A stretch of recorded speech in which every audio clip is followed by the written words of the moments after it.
seem to understand. I'm not locked in here with you. That's it! You're locked in here with me! You lousy corksuckers. All right. What is it? Friday night? Must be Friday Night Radio Baloney Live. I'm your host, Richie Baloney. How's everybody doing? What's up? Spambot, Trudeau Survivor, Ottawa James. Good to see you guys in the chat already. Nice. All right. Let's go through the menu. See what we're going to talk about very quickly, and then we're going to go back to the chat and then back to the stories in depth. We got a bunch of stuff on the EU, which is just turning into 1984. It's almost becoming like a parody of 1984. It's weird. We got lots of stuff. We got some Katie Hopkins in there. She's great.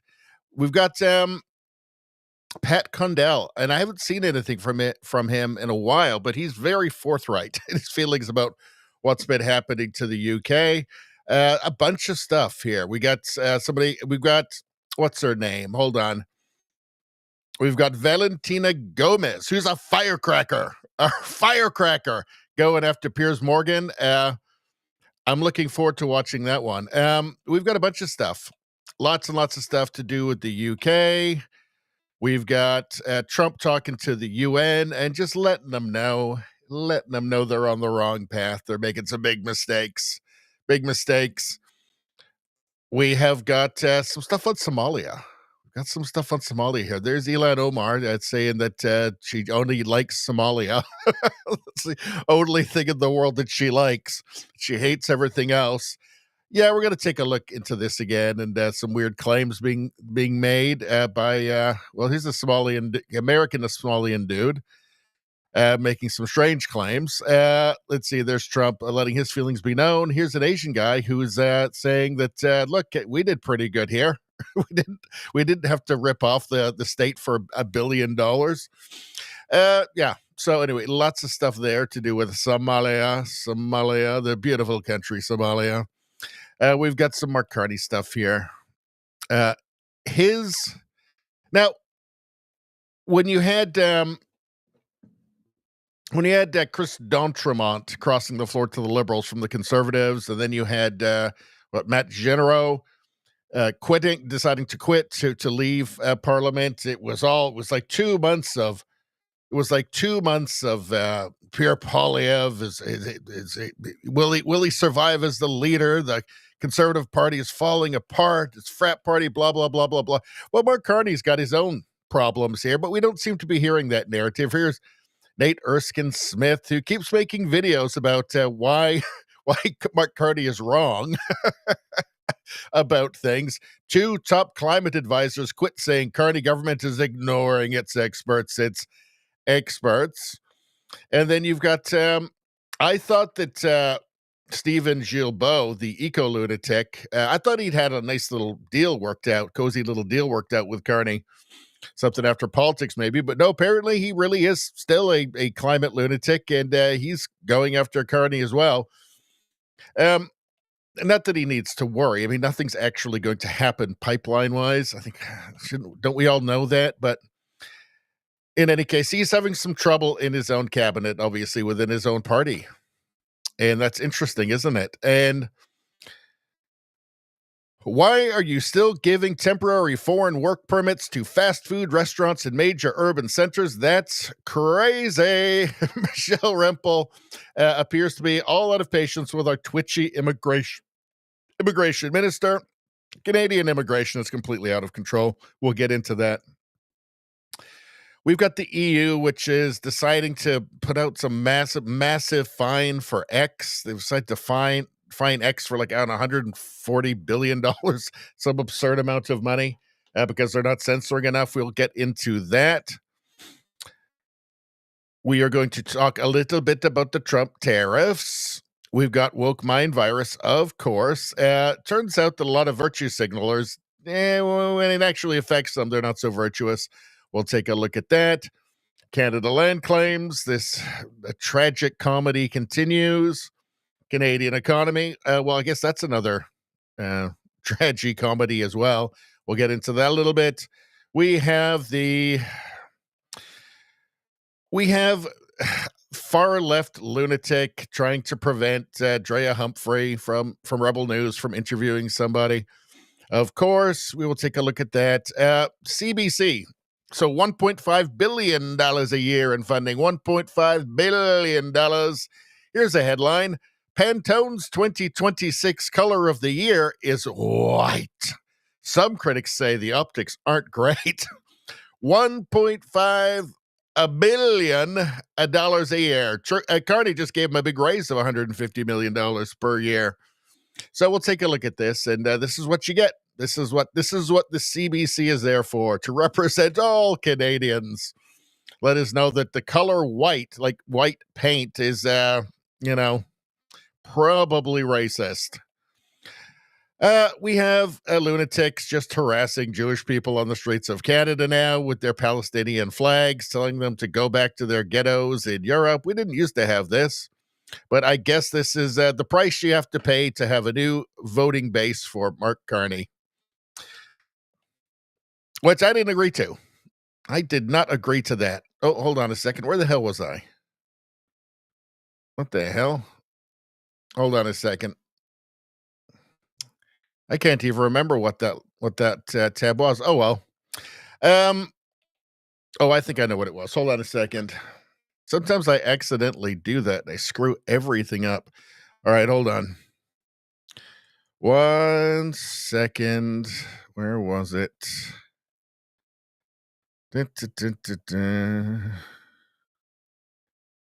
There we go. I got it. All right, we got some gender ideology stuff, which we've done so many times. I hope you're getting sick. I mean, it's awful, but you kind of have to cover it because it's, it needs to be done. It's probably the greatest medical scandal, maybe of all time, actually. Maybe of all time. Something that we do have to cover. And then we have the last bookmark of the evening. We got Tim Burchett here. We got a bunch of crazy stuff. A guy with his dog. You know how it goes. Tons of fun stuff. Bobcat going into a box. Funny. It's hilarious, actually. Yeah. You know how this goes. We've been here before. All right. Very quickly, anybody watching on YouTube, there is a new YouTube channel, Radio Baloney News. All of the U.S. stuff, world stuff, UK stuff, woke mind virus, meme reviews, all of it goes onto there from now on. It won't be on this channel. It is the featured channel on the homepage of this one. Please go there and sign up. It will make a purple-haired gremlin working for YouTube cry. Now what are we doing? All right, let's go back to the chat. Let's get back into the chat. What's going on? Spellbot says, good evening. Good evening to you, sir. Hi, Trudeau Survivor says, hi, Trudeau Survivor. A link about dozens of geese dropping dead from the sky. Maybe we'll do that later. Remember that one for later. We can't do it right now. We just started, for God's sakes. Izzy got like number 4. Now, as everybody knows, we're streaming on Rumble, on YouTube, on X, and on Locals. And when you like the stream, of course, you get a dose of good karma from Radio Baloney. But if you're one of the early ones, you get extra. So what is it tonight? What would the first one be tonight? The first one, I'm going to say it's going to be quintuple good karma. That's 5, folks. So what would 4 be? 4 would be, I don't know, let's say it's like double or something. Double good karma for you, Izzy. All right. Izzy was distracted watching cheerleaders stunting. It can be distracting. Let's see. Ottawa James says, LOL, I liked Trump's comments on the Somalis. Well, we're gonna watch it. Ottawa James says, Nate Erskine Smith, another loony lefty. Yep. Let's see. Ottawa James says, CBC does not represent me. Me neither. Trudeau Survivor says, hopefully Radio Baloney will play the cheerleader stunting. Like, okay, here we go. Link Monkey, play the links. Play the links, Link Monkey. That's what I'm here for. This is my whole purpose in life, is to be Link Monkey for you people, to play your stinking links for you. All right, let's just do it then. What the hell? I don't know. I don't know what the hell's going on anymore. Let's just do it. It is cheerleader, so, it's actually not bad. It's not a bad thing, really. Cheerleader stunting. Okay, what's going on? Dude, I'm like, Lanny, I'm so hungry. I'm surprised I'm even holding Baloney. No, just talking. Why am I watching that? Why am I watching that? I thought it was going to be like 4 cheerleaders. I guess there's like 3 male cheerleaders there. Yeah. A little bit of a miss on that one, I'm afraid. What are you guys doing? Why would you do that? For God's sakes, you know what? That's it. No more links for 15 minutes. No more links. Let's see. No, I'm going to say 2 hours, actually. No links for 2 hours. That's how mad I am right now. Let's see. Somewhere it's minus 17 in Calgary. How you doing, Spambot? Wind chill feels like minus 29. That's in Alberta. Yeah, you get those winds going. All right. Well, that's it. Let's just get started. Stay warm, everybody. So from the posted by the Spectator here. So this was actually posted by Douglas Murray. He's got an article out. Says it isn't often in political life that people actually announce that they are mad. That they are mad. Well, let's take a look at this right now. Hello, my name's. And actually, before we do that, maybe we will. No, so this is a political conference for a party in England. It's a new party called Your Party. And you might as well just call it Your Commie Party. It's ex-Labour leader Jeremy Corbyn, and I guess it's just the kind of commie dregs of the country have now gathered into this thing called Your Party. Your Party.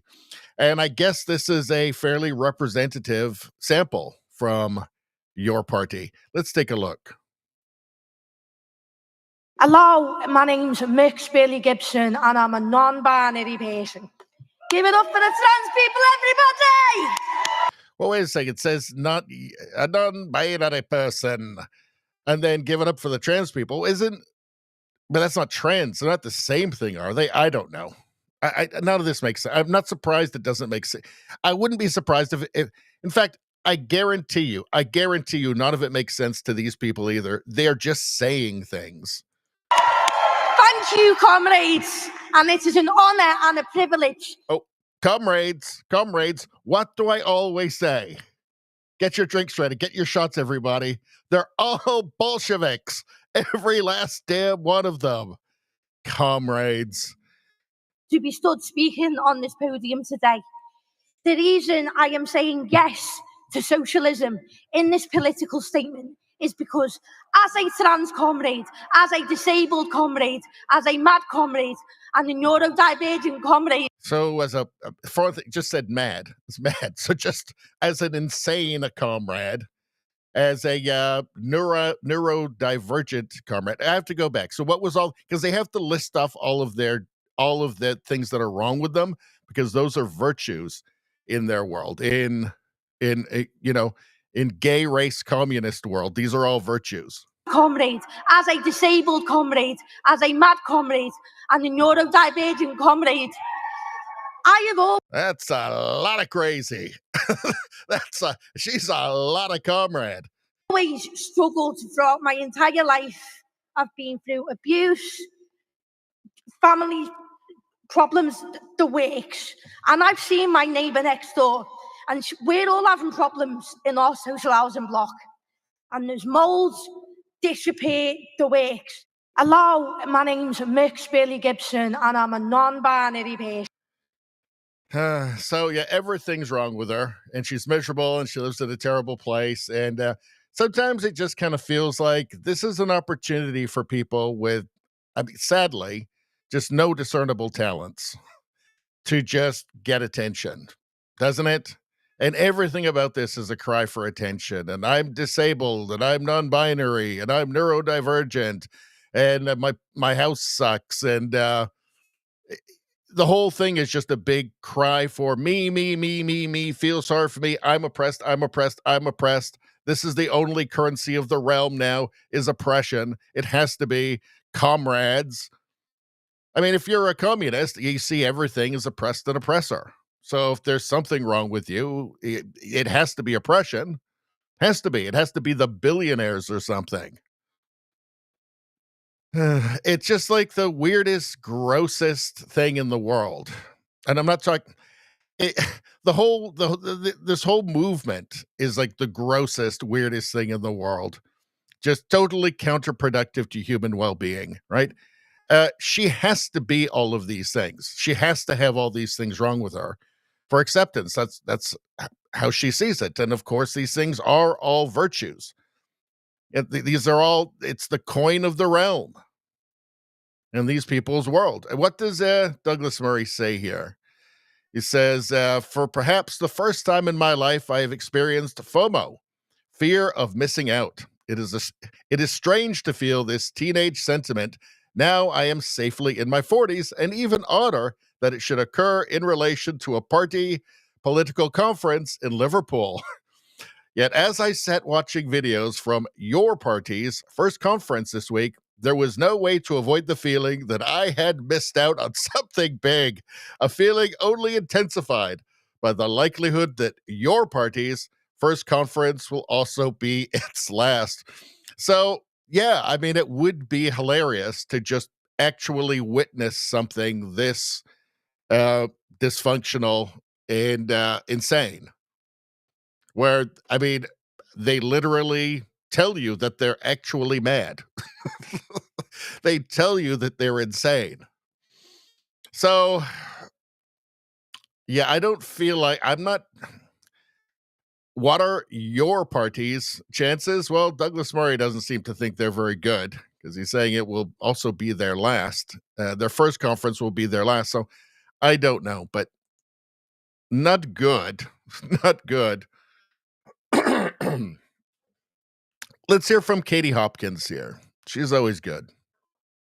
She says, I don't know how anyone can criticize this Labor government. I mean, all they've done is, well, let's take a look. I've had a lot of people moaning today about the Labour government, but really, are they really that bad? I mean, all they've done is just cancel a few local elections, so there's no democracy at a local level, and now they're going to cancel the mayoral election, so there's no democracy at a more national level either, because they know Nigel and Reform would get in. And then they've also cancelled jury service, so there won't be a fair trial anymore. The government can just lock you up without needing to go through any of the kind of pretense of having justice in this country. And they're also going to install facial recognition software up and down the country so that decent British people just trying to go about their lives, do a job, earn their money so they can pay more tax for other people, can be locked up and stopped from doing anything more easily. But obviously you can't target illegals because they don't exist, so you're not going to recognise them on facial recognition software now, are you? And also if you're wearing a burqa, you're probably fine as well. And also implement digital ID, so if they choose to, they can just close you down, stop you moving, stop you accessing your money, that sort of thing. Meanwhile, of course, they're going to increase the benefits for people like Mohammed, who wants to bring his fourth wife over from Karachi. We're going to increase the amount that we pay to those good souls for not working and producing babies that we're also going to pay for.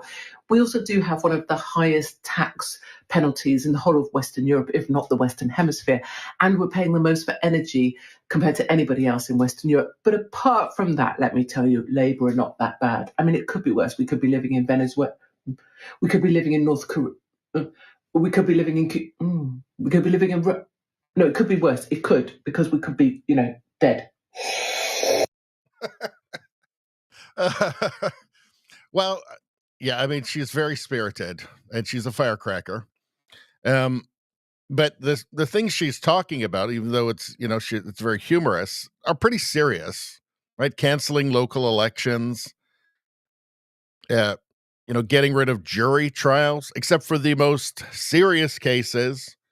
But what do you think? What do you think the sentences are going to be like? Are they going to be serious sentences doled out by these activist judges? For, doing what she just did, for putting this video out, or for somebody tweeting something, because people are getting serious sentences, like year and a half in prison, or even longer, actually, for things they've put on the internet. It's obviously a weapon to use against the population to keep them from dissenting loudly and inspiring other people to dissent. Obviously, right? They arrest 12,000 people a year for social media posts. This is why they want to get rid of jury trials so that activist judges can just, well, the activist judges can just persecute everybody that they don't like, that says something that they don't like, that the establishment doesn't like, quite obviously. And it's not like you're going out it's not like I'm going out on a limb saying that. I mean, they're arresting 12,000 people a year now, right now, for dissenting on social media. So I think it's fairly obvious, is it not? In any case, let's move on to the next one. We got quite a bit of UK stuff here. It's so dystopian. Islam Invasion posted this. Here's Pat Condell, and he does not hold back. I haven't seen anything from Pat Condell in a while, but he's very good. And, he's kind of hardcore. Let's watch. Well, the good news for us and the bad news for you is that this is all going to end soon, because people have had enough of it now, and they've had enough of you. Your greatest error is mistaking European generosity for weakness, because that's the impression that you've been given by the current crop of bedwetters, shysters and crooks who run things here. But they won't be running things for very much longer, because so many people in Europe are now sick to death of you and want you gone. People who welcome immigration and who are happy to live in a genuinely multicultural society of mutual enrichment and mutual respect have realized that your presence here makes that completely impossible, and that as long as you are here, it will remain impossible. So millions of people in Europe who once were tolerant and welcoming of you now don't want you anywhere near them, and especially not anywhere near their children. That's some reputation you've got yourselves there, but nobody can say that you haven't earned it. You and that rancid rape culture of yours 1,000,000 times over. This is why they want non-jury trials in the UK for him.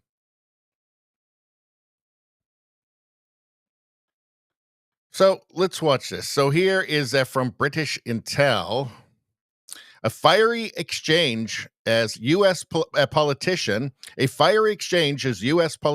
Valentina Gomez confronts Piers Morgan over the state of modern Britain. So I think this gets pretty fiery. Let's take a look.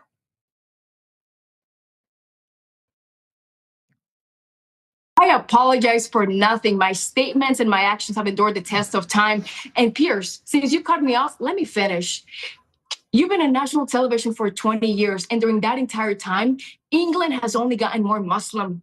For 20 When were years, you last you've in not the balls England? to even say faggot or to even call out the rapist Muslims.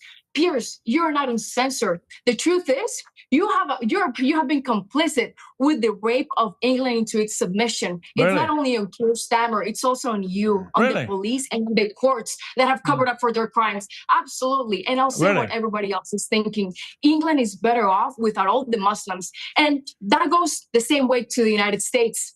We can solve all of our problems if these Muslims are sent back to their Sharia nations, because they're not here to Oh, really? You assimilate think there would be to no the problems? American or the You British. think you'd have no? Here's- let me You think finish. you? I apologize for nothing. My statements and my Yeah, she's right. Piers Morgan was a newspaper editor for a long time while the grooming gangs were happening, and he didn't seem to have any interest. We're talking about hundreds of thousands of British girls, right, abused by the grooming gangs. And Piers Morgan it's only when things come to the surface and they can't be denied anymore that he will start to speak some sense, right? Otherwise, he's just protecting his establishment position. And he's been doing that for decades at this point. So she's right, and she's right to call him out for it, because it is gross. I mean, he has been part of the problem, Piers Morgan. U.S. official blasts UK's Online Safety Act, a deal breaker for American free speech.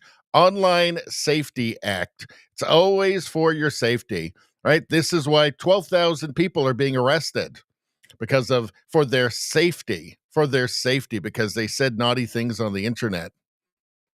It's genuinely tragic what's happened to the UK. Let's take a look. Add one more thing on the Online Safety Act, and I emphasized this earlier, but I want to say it again. It's misguided and unfortunate to apply that law in Britain, but applying that law extraterritorially, which means applying it to speech that has nothing to do with Britain, does not occur in Britain, is on American platforms by American users on American political issues, purporting to censor Americans in America is a deal breaker. It is a non-starter. It is a red line. And that's what Ofcom has tried to do with the Online Safety Act, and that's one reason the American government is concerned. Okay, but will your government then take legal action against Ofcom if they try and overreach in the way you've described? Well, there's already formal action proposed. There is a bill before the House called the Granite Act that would amend an existing statute to clarify that as a matter of American public policy, any penalties imposed by Ofcom are unenforceable against American companies. So our legislature will likely consider that, and will certainly consider other options if indeed the British government insists upon trying to nullify the First Amendment on American soil with respect to American companies. It's like an act of desperation, because it's not like Labor is popular, right? Like they're at, I don't know, like 14% or something. The Conservatives are dead there too, after betraying their own voters for 15 years before they were finally kicked out. And Reform is going to win. Reform is going to win. And this just seems like an act of desperation on Keir Starmer's part to just try and clamp everything down, and somehow will all turn out okay. Yeah, I mean, it's I do find it kind of terrifying, these people, that the level of, I guess, just the lust for power and the arrogance and the narcissism of the Keir Starmers and the Mark Carneys, and before him Justin Trudeau's of the world. They're kind of terrifying people. I mean, they are willing to. I think that they dream and lust for Chinese style totalitarianism, and they're creeping obviously towards it, right? I mean, I think the UK imprisons 10 times more people than Russia does for dissent online. Let's see here. So this is to do with, or this is regarding this is regarding Labor wanting to this is regarding Labor wanting to do away with jury trials. From the Free Speech Union, a jury took just 17 minutes to find Jamie Michael not guilty. Thank God for the jury, Jamie told Alison Pearson from his home in Wales. I honestly think that if I hadn't had those normal people to basically say, you've got to be joking, no way did this guy do anything wrong, I'd be finished. Yes, activist judge, they don't care. Ideological judge, don't care. You are guilty the second you walk in. Jamie is a decorated former Royal Marine who was charged with stirring up racial hatred after posting a Facebook video calling for people to protest against the high level of illegal immigration in the aftermath of the heinous Southport murders. That's where all of those children were murdered. A Labor Party staffer reported Jamie to the police, and he was arrested at work. Of course, Labor Party staffer. He was denied bail and held in a cell on remand for 17 days. In the end, a jury unanimously found him not guilty in just 17 minutes. This is why they don't want juries. A jury took 17 minutes to find Jamie not guilty. I hate to think what a left-wing judge would have done. The ex-Marine's farcical trial over a Facebook post proves why David Lammy's reforms are so dangerous. But transparently, it is to put people like this in prison, right? To cow the population, to make sure people like him don't speak publicly, to make sure that people don't just accurately describe the reality around them. Like, it really is scary. All right. That's all the UK stuff. Let's get back to the chat. What are you guys talking about? Trudeau Survivor says it couldn't be bothered to remove its headphones around its neck before going on stage. Yeah, well, that was the Your Party neurodivergent, disabled, non-binary comrade. Yeah. They don't have high standards. That's the thing, right? Let's see.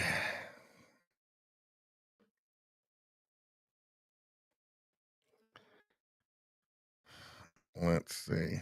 Trudeau Survivor says Pierce takes a beating and his retort is, quote, "You think there'd be no problems?" As if statistics don't exist in his mind. Well, he just kept saying, oh, did I? Or whatever it was he was saying. Yeah, but it's all true. Everything she said was true, right? That's why he didn't really have any kind of retort to it, because it was all true. Rosie, how you doing? Like number 7. Well, I'm going to say that's a 1.55. 1.55 good karmas for you, which is a pretty good amount. Let's see.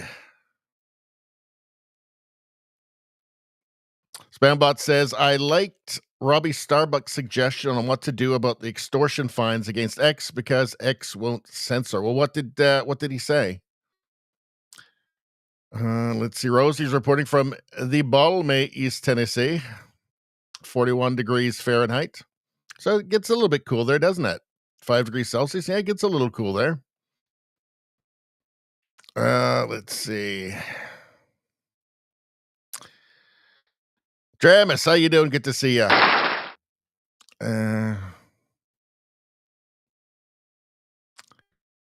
All right. Let's move on. So here's Trump at the UN. President Trump at the UN.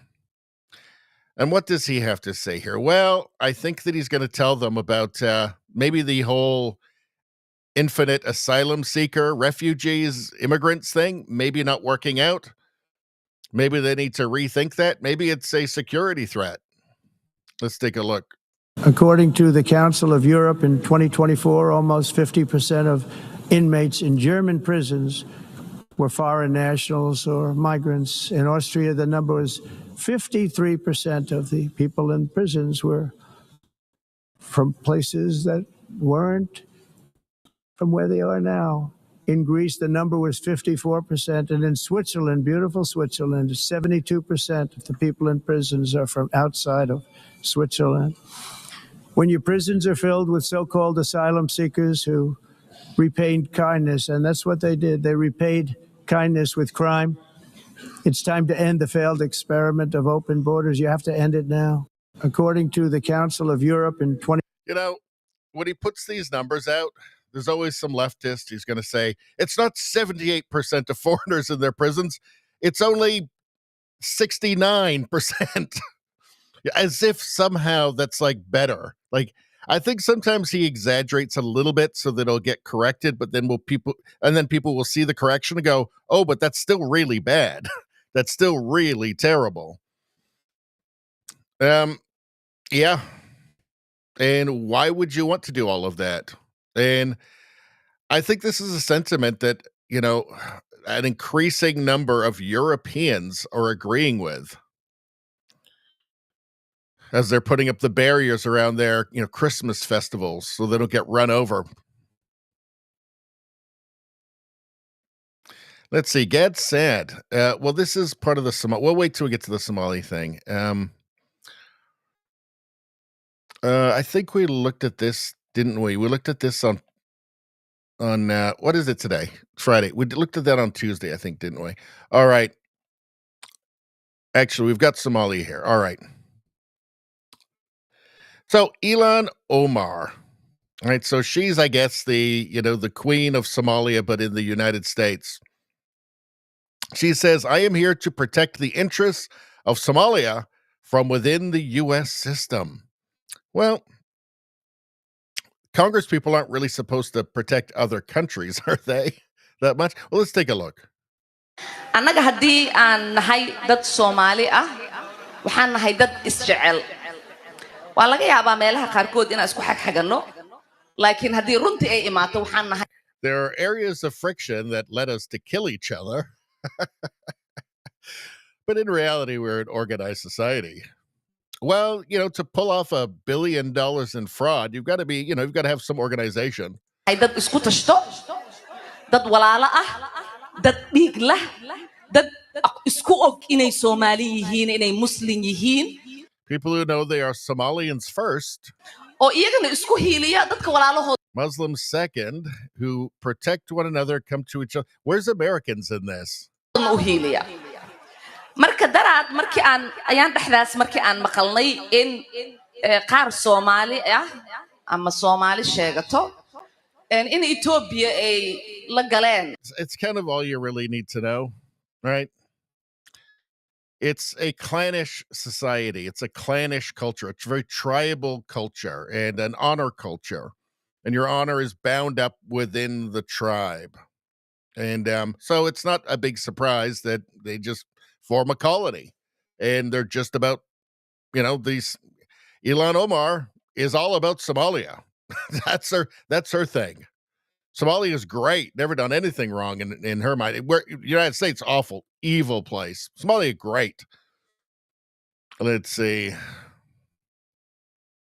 So what's this take here? Well, let's go to Trump first. Hold on. Let's go to Trump first. What did Trump say? Somalians ripped off that state for billions of dollars, billions, every year, billions of dollars, and they contribute nothing. The welfare is like 88%. They contribute nothing. Well, this is one of those places where he exaggerates a little bit. It's only like 60%. Only 60%. So that's not bad, right? Nothing. I don't want them in our country, I'll be honest with you, okay? Somebody would say, oh, that's not politically correct. I don't care. I don't want them in our country. Their country's no good for a reason. Their country stinks, and we don't want them in our country. I could say that about other countries, too. I can say it about other countries, too. We don't want them to hell. We have to rebuild our country. Our country's at a tipping point. We could go bad. We're at a tipping point. I don't know if people mind me saying that, but I'm saying it. We could go one way or the other, and we're going to go the wrong way if we keep taking in garbage into our country. Ilhan Omar is garbage. She's garbage. Her friends are garbage. These aren't people that work. These aren't people that say, let's go, come on, let's make this place great. These are people that do nothing but complain. They complain. And from where they came from, they got nothing. They came from paradise, and they said, this isn't paradise. But when they come from hell, and they complain, and do nothing but bitch, we don't want them in our country. Let them go back to where they came from and fix it. Thank you very much, everybody. So, about 75% of the Somalians in Minnesota are either born in the United States or they're naturalized. But that doesn't mean you have to just kind of keep building the colony, right? The kind of tribal colony. And it doesn't mean that that 25% who are, scamming or on benefits or whatever. I mean, you don't have to keep them, right? There's no rule that says you have to keep them. And, unfortunately, it's the same situation in every country that has, a little kind of colonized Somalian community. I mean, these are just facts. And it's not, at some point, the Western world just has to become comfortable just speaking fact. Just speaking facts. They're not all cultures are the same. Some cultures are different than others. And tribal honor cultures don't assimilate well into liberal democracies or constitutional republics. They just don't, because the loyalty will always be first to the tribe. So if a member of the tribe or the clan commits a crime, they're always going to be on the side of that clan member over the state or victim or whoever. It's tied in with the concept of honor within their culture, within the tribal culture. And at some point, you just have to. There's nothing racist about this. This is cultural. And at some point, the West just has to get real. Like not all cultures are the same. And not all cultures are able, want to, or can assimilate due to just their own, internal policing and rules. So, and it's kind of a remarkable thing that you have a president that will actually say that. I mean, it's only Trump. Nobody else would say it, right? Nobody else would say it. But Somalia is not a nice country. It's a terrible country, and nobody would want to live there. And the Somalians don't want to live there. They want to live anywhere else. So, I mean, it's just kind of true what he's saying.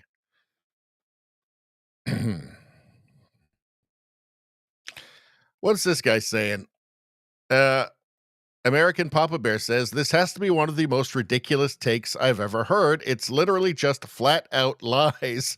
He says that Minnesota was promised to Somalians 3,000 years ago, and that the book of Genesis says that you must honor Somalians. Okay, let's take a look. Maybe it's satire. Maybe you guys can tell me. What do you think? Let's take a look. Yo, Minnesota was promised to us Somalis 3,000 years ago. And if you disagree, you're an anti-Cushite bigot and you need help immediately. Also, if you read Genesis... So if we don't agree with his literally insane claim, we're bigots. Well, we've heard that before. 12:3, it says that those who bless Somalis will be blessed, and those who try to harm them will bring harm upon themselves. I didn't say that. Genesis 12:3. Just saying. But does Genesis 12:3 really say that? Let's see. Genesis 12:3. I will bless those who bless you and curse those who curse you, and all the families of the earth will be blessed through you. This verse is part of God's covenant with Abraham. I didn't realize that Abraham was a Somalian. Promising to protect him and his descendants and stating that blessings for all nations will come through him. This blessing is understood in Christian theology to be fulfilled through Abraham's seed, who is Jesus Christ. So, not true. Weirdly, that was not true. None of what he said was true. His insane claim that Minnesota was promised to Somalians 3,000 years ago. All right. Juanita Broderick posted this, and here's a Vietnamese man. So he's got a perspective, and one thing that we know about Asian immigrants is that they assimilate very well, and they do very well. In most Western countries, East Asians, Southeast Asians actually do better in terms of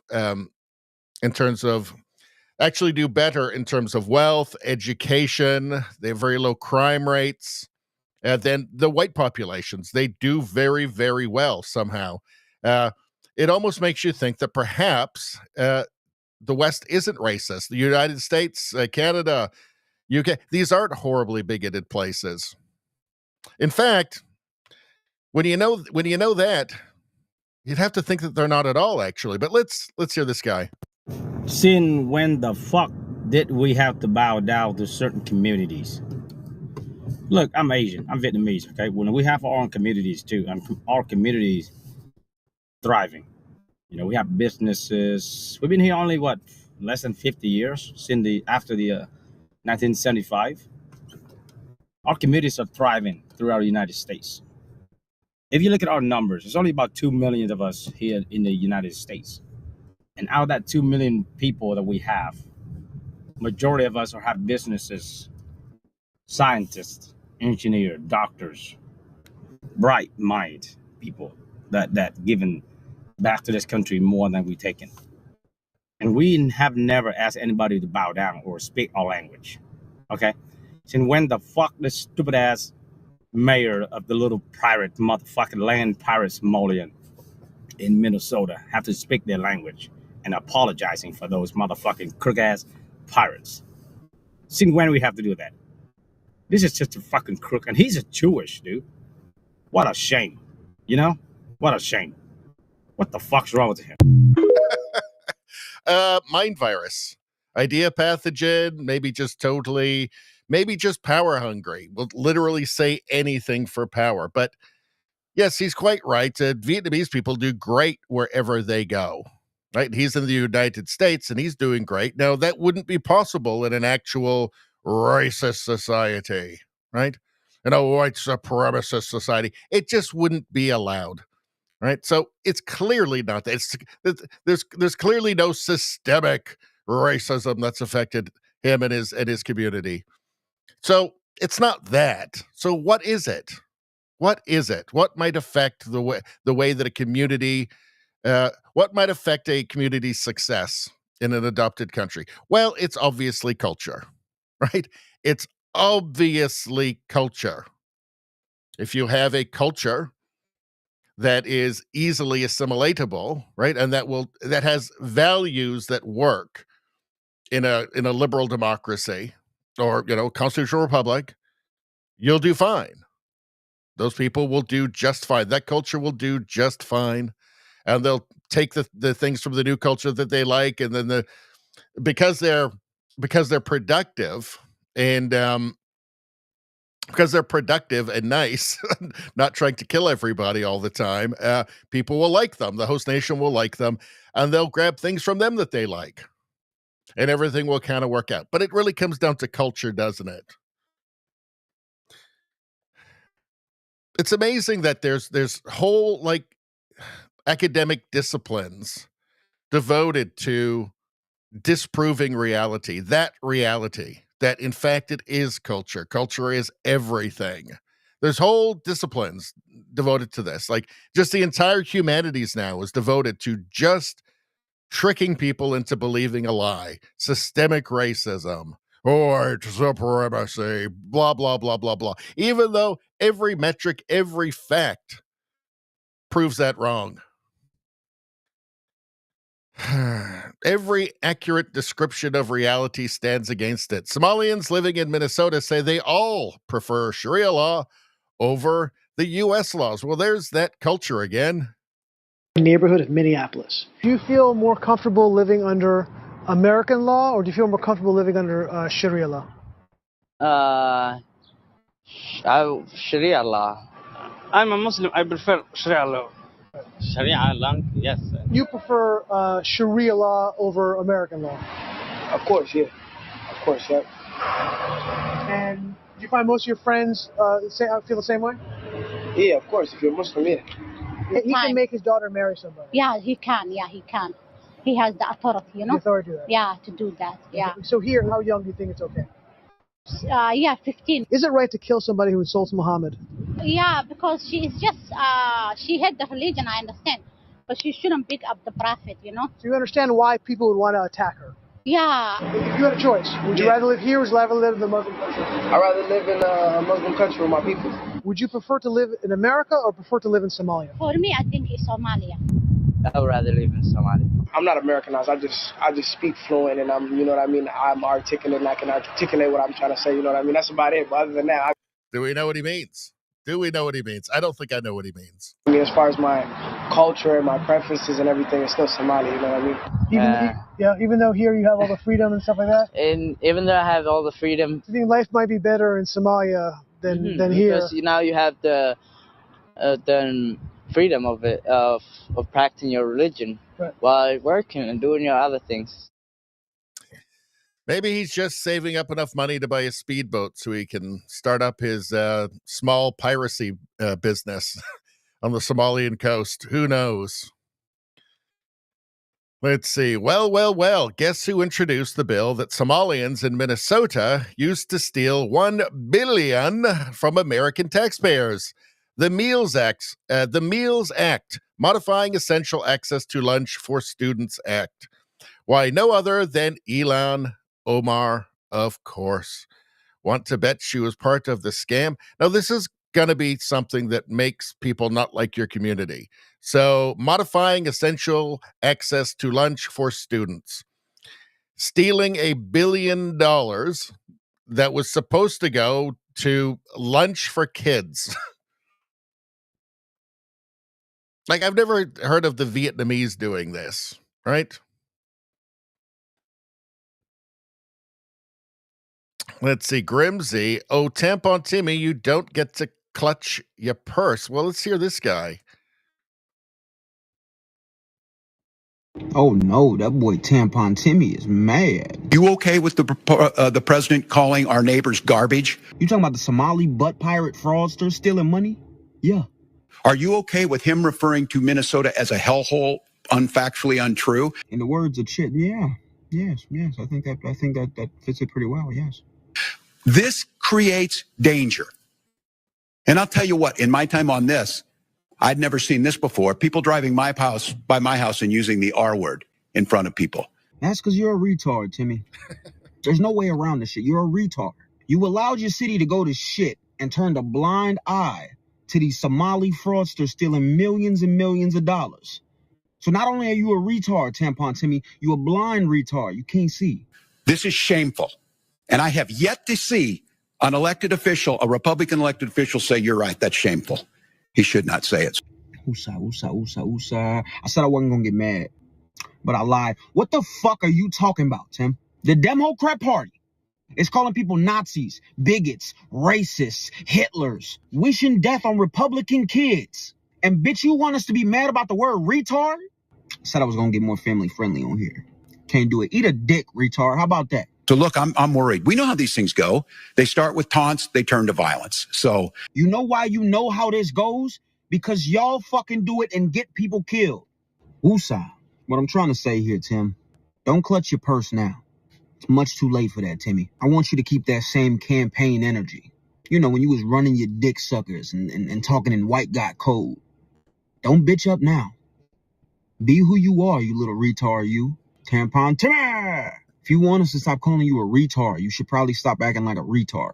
Did you know 1 piece of bacon a day greatly decreases your chance of fucking your cousin? Love, peace, and bacon grease. I was wondering why the YouTube audience suddenly went down to 0. Oh no, that.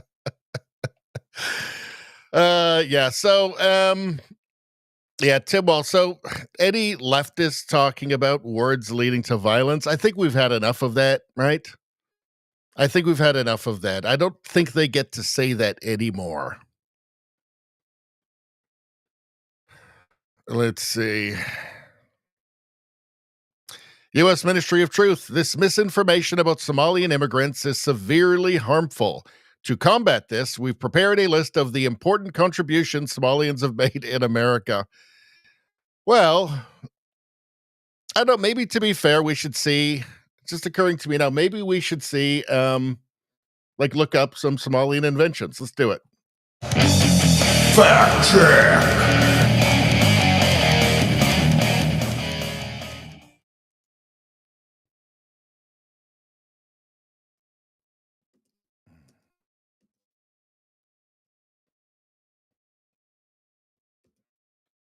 Inventions of 21st century.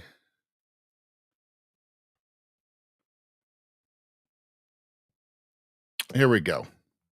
All right, so I don't know what's going to come up in this. Please name the most important Somalian inventions of the 21st century. Somalia has faced significant challenges in the 21st century, which is severely limited formal scientific research, patent symptoms, and industrial innovation within the country itself. No widely recognized major technological or scientific inventions originating strictly from Somalia that rank globally among globally most important.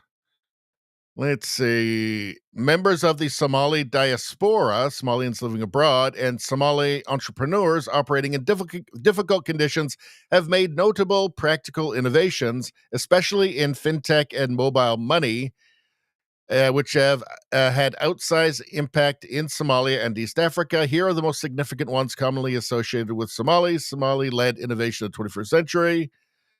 Hormud Telecom's EVC Plus.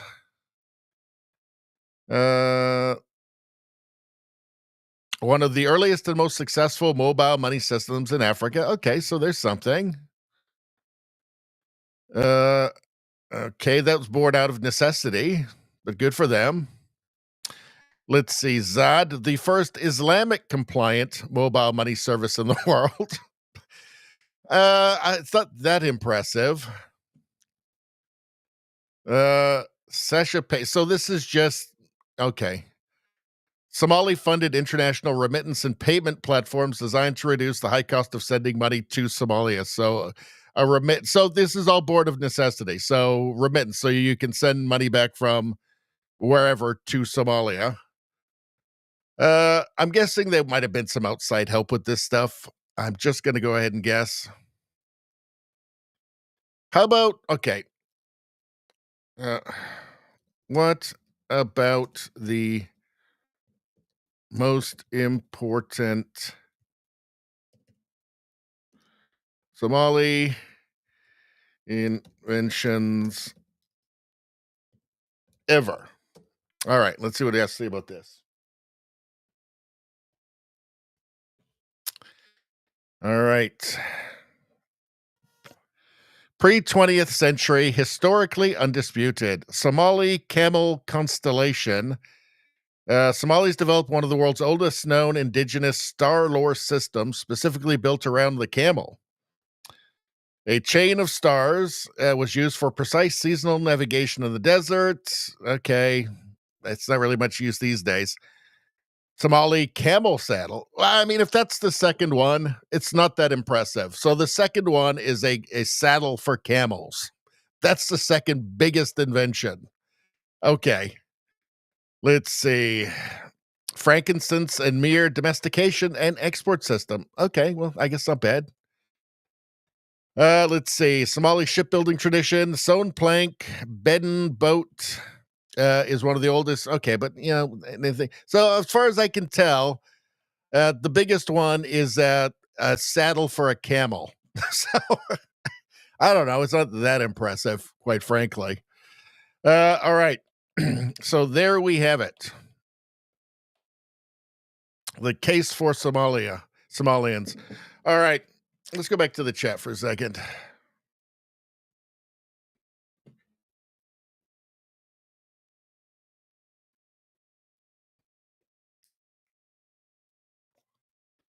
Let's see. Nevada says stealing kids' lunch money. Get out. Get out. Trudeau Driver says, let's buy them all one-way tickets back to Somalia so they can enjoy living under Sharia law. Well, they do what? I mean, you do have to ask the question. I mean, why don't they just go back if it's so great?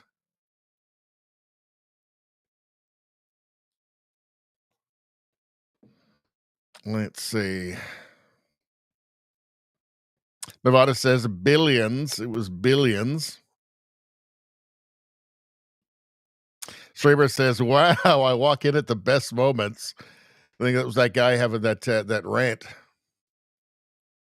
Nevada says, ship Tampon Tim out with them.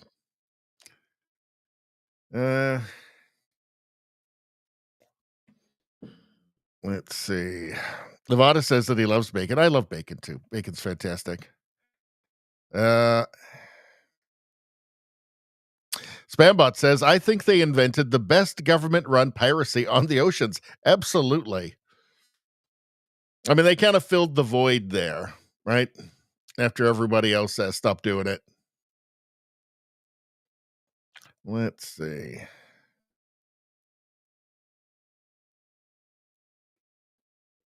Ottawa James says, Somalia is a failed country, bruh. And, you have to be able to say things like, it's a failed country because the people there made it a failed country. It totally makes sense. Like if you're going to rent out a room in your house, right? You're going to want some references, right? Well, I'm afraid the Somalians don't have any good references. Where's the last place you stayed? Somalia? And how long were you there for? Your whole life? Okay. Well, we'll get back to you. Don't call us. We'll get back to you.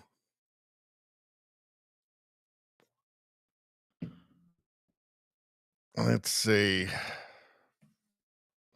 Spambot says their largest income source was piracy. To build the fastest boats for piracy. I mean, like when you're still like when you're like the piracy country in the world, like, and everybody else stopped doing it, right? It doesn't say good things. Radio Streamer says they really have not started a real country yet. Have to start to really fail at it. They failed to start. Yeah. Let's see. Spambot says Canada is failing. Alberta is getting ready to eject. Well, you know, people who say that it won't happen, it'll never. Those people are crazy. It absolutely can happen. Let's see. So what do we got here? So I want to talk about Mark Carney, and Mark Carney is facing trouble from within his own party. So it seems to be kind of falling apart for him a little bit. Marty up north posted, wow, you know it's bad when the ticks and leeches are falling off. 2 founding members of the federal government's net zero advisory body have resigned, saying its work is being ignored by Ottawa as it moves away from previous climate commitments and towards new oil and gas projects. Well, you know, I think the reason he calls them ticks and leeches is because usually they're getting large sums of money. The two top climate advisors quit, saying Carney government is ignoring its experts. And let me tell you, the word expert don't mean what it used to anymore, folks. Simon Donner, Catherine Abro resigned from Net Zero Advisory Body, citing federal shifts on climate policy. Well, this is about the memorandum of understanding between the feds and Alberta regarding a pipeline to BC, which is never going to happen. So it's really much ado about nothing. But I guess they're freaking out. And which is normal. They just always freak out anyway. But here is Stephen Guilbeault, who has been, you know, the resident climate fanatic, climate zealot in the Canadian government for many years now. And he's breaking with Carney. Now, I thought at first this was probably staged, planned. He'd end up going off and getting some lucrative job at some carbon capture company that's connected to Carney or something. But it seems maybe not. Maybe he really did resign from cabinet out of principle. I don't know. It's hard to believe, but let's take a look. One of the things that was difficult with the agreement was the fact that we had made an agreement with Elizabeth May from the Greens to support us in the budget by not including a specific subsidy to oil and gas. And it's explicitly stated in the budget that we wouldn't do that. And then we turn around 2 weeks later and we put it in this agreement with Alberta. That was, I was one of the person who was asked to work with Ms. May. Did you help convince her to support the budget? I did. I wasn't the only one, but I did, and I felt that this was not a genuine gesture on our part. She supported us in good faith. I don't think she will support us moving forward. I think that bridge has been burned, and to me that was something that was difficult to accept. I think, yes. But the again, like, I guess I just wonder, like, he has made it explicit from the beginning that he wanted to see oil development. Like, sort of, you know, obviously his track record prior to is why Conservatives doubted those statements, but he has said it on numerous occasions. Like, why, when it was in black and white, did it surprise you in the end? Well, actually, our platform talked about making Canada an energy superpower, but we weren't specific about projects and things we wanted to do. And I understood why the Prime Minister decided to get rid of the consumer carbon pricing. Like, it was very controversial, politically controversial. I understood when we decided to pause the regulation for electric vehicles. The auto sector is going through a rough time right now, but it was the accumulation of, like, abandoning the emissions on the cap on emissions from the oil and gas sector. If even if we do pathways, so if we capture that carbon and we store it for oil sands, we'll be worse off from an emissions perspective, from a pollution perspective, if we add another 1 million barrels from a new pipeline, even with carbon capture and storage, than the current situation. We're worse off, according to a study by the Pembina Institute. But, the carbon capture's in there. It's got to be in there. It's looking more and more like it's more, it really is. It's looking more and more like Carney really is just all business with this net zero stuff. It's all just about the carbon capture companies. It's about setting himself up for after he leaves office, funneling money into areas that he has an interest in and doing huge favors for people that will be very grateful when he's no longer prime minister. It's looking more and more like that. I don't doubt that he is a net zero. I don't doubt that Carney is part of the climate cult, but it looks like maybe the whole business side of it is a little bit more important to him. But in any case, it shouldn't have come as a surprise to Stephen Guilbeault that Carney lied to him because Carney's been lying since he moved the headquarters of Brookfield down to New York to avoid the tariffs. He's been lying the entire time. But I think the important part of this is that, a lot of that, or some significant portion of the leftist vote that left the NDP and consolidated behind Carney to prevent Pierre Poilievre from becoming prime minister, he's going to lose them. And if he loses that NDP vote that went from the NDP, from Jagmeet Singh to him, if he loses that, he won't win the next election. He just can't. The NDP makes a big comeback. If they double their support, he can't win the next election. So this is interesting stuff, and it's important. It's consequential. Here, Nate Erskine Smith, liberal, right? He keeps putting out videos talking about how Mark Carney is not doing enough for the environment. I know he doesn't like what Mark Carney's doing. He put one out criticizing the budget. Now he's put one out criticizing the MOU. So yeah, there's trouble, right? There's trouble in paradise, in liberal paradise. And this can only be good for Canada. And let's hope it sticks. All right. So the parliamentary budget officer, who's doing a great job, Jason Jakes, has just published another report criticizing the Ottawa Liberals. This is from Marty Up North again. So Bill C-15, Build Canada Homes and the Outlook for Housing Programs under Budget 2025. Last year, Chrystia Freeland promised that Canada would build 500,000 homes in the next 5 years. Carney campaigned on the same promise and boasted about it in his budget speech.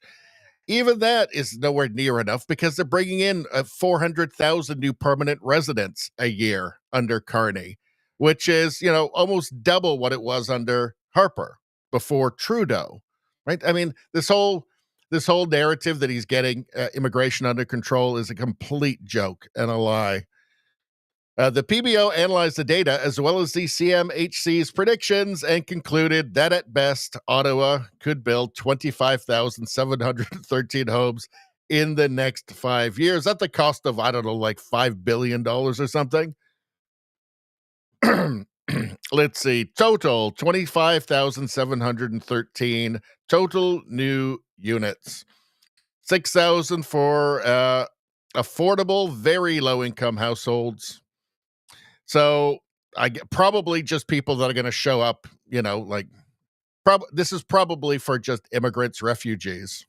Affordable for low income households, 6,700. Actually, probably the refugees get the nice places. It's actually, so the very low income households is probably just for normal Canadians. Let's see. What else have we got here? All right, that's that. And what do we got here? One more thing here. So on Canadian immigration. So Michelle Rempel Garner published this, and she says simply, "This is Canada's immigration minister." So, for some reason, the government insists on bringing in temporary foreign workers en masse, even though Canadians can't find jobs, especially not good jobs. And let's hear this this typical liberal tell us about it. Let's hear. Okay. Why are you still giving TFW work permits to fast food restaurants in major urban centers? That's crazy. Again, as I explained before, the ESDC goes through and decides where we have labor gaps. People who are getting these, businesses who are getting these have to go through an I guess she compulsively twitches while she's lying. LMIA assessment. Did you tell Patty I'm a little uncomfortable issuing these permits? We have a 20% youth job crisis. I am not going to give Tim Hortons in urban centers work permits. We should change the program. Have you said that to your colleague? Any employer that receives these goes through a strenuous process where they have to show they cannot find as well. It's 1% of our target. But there's a lot of fraud in that. And I have a hard time believing that a fast food restaurant in downtown Toronto needs a TFW for basic work. So have you made any effort to close the program off? Like if you said, hey, maybe we should bet on Canadian kids and scrap the program? We're always betting on Canadian kids. That's why we have what we have. As in terms of facts, there's a 70% decrease that in is the temporary foreign Thank you, Ms. worker permits Rempel-Gardner. in low-wage industries. Thank you, Minister. Well, it's all very simple, actually. Mark Carney explained it. He was asked about temporary foreign workers, and he said, well, business leaders keep demanding them. So, yeah, that's it. Just business leaders keep demanding low-wage labor, right? Minimum wage labor that won't complain, that won't ask for raises. You know, and also, too, I mean, there's a lot of subsidization that goes around, free training, all that kind of thing. So business leaders want it because it's better for them. So that explains it. Mark Carney he told us, oh no, business leaders want this, so we got to do it, right? We've got to keep wages low. Got to keep everybody on minimum wage permanently. It's good for the environment, didn't you know? Use less carbon that way. All right, and just on.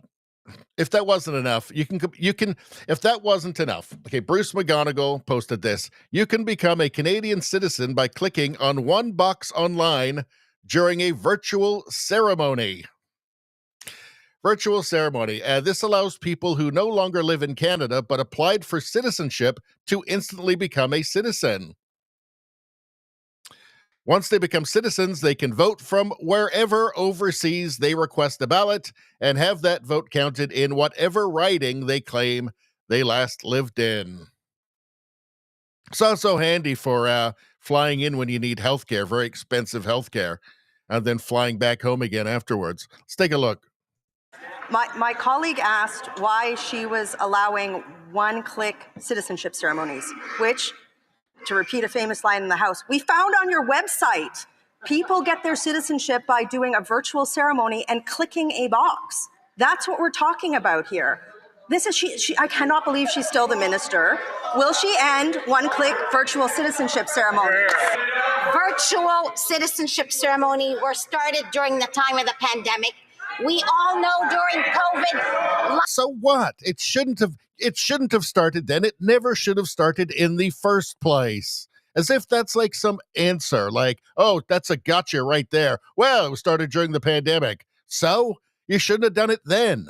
In fact, there's a lot of things you shouldn't have done. Life shifted. Even in this parliament, we now have the voting app, for an example. So we're always looking for opportunities to celebrate our citizenship, to bring people together, to celebrate and build. How is this celebrating it? It's totally devaluing it. Canadian economy and make it strong, and we will continue to do that. Thank you. How does this make anything strong?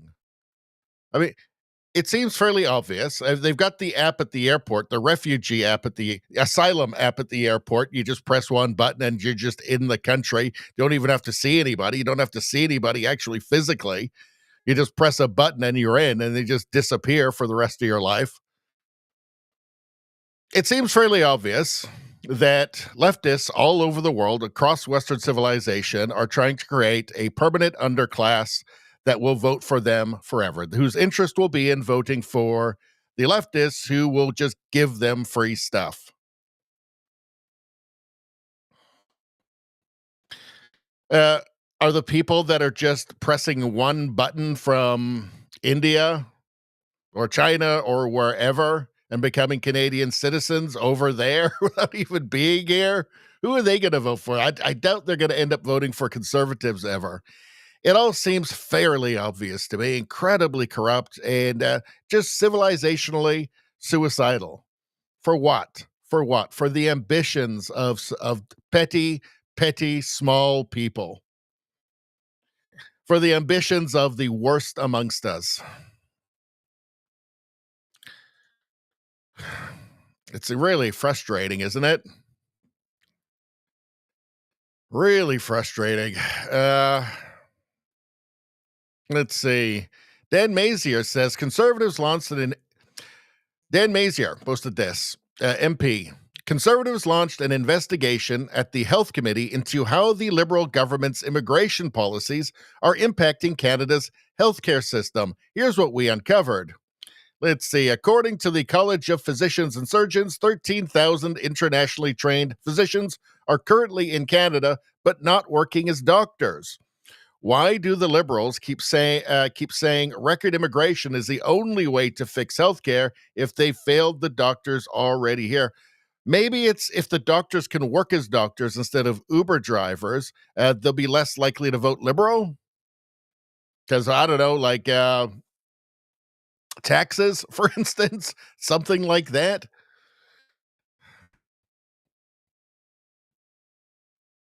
According to the Society of Canadians Studying Medicine Abroad, 800 Canadians graduate from medical school abroad every year. As few as 119 of those 800 apply to come back to Canada, not because we don't want to, but because the barriers are so significant. Everything is dysfunction. Well, you can just keep going, but you know where it's going. Everything is just dysfunction. Let's see. All right, we did that. Let's go to the let's go back to the chat. Now what's happening? Now what are you guys talking about? Actually, let's see if we can do an ad read, huh? That'll be fun. Let's do an ad read right now. Chicago Steak Company? What? Let's go there. We're going there.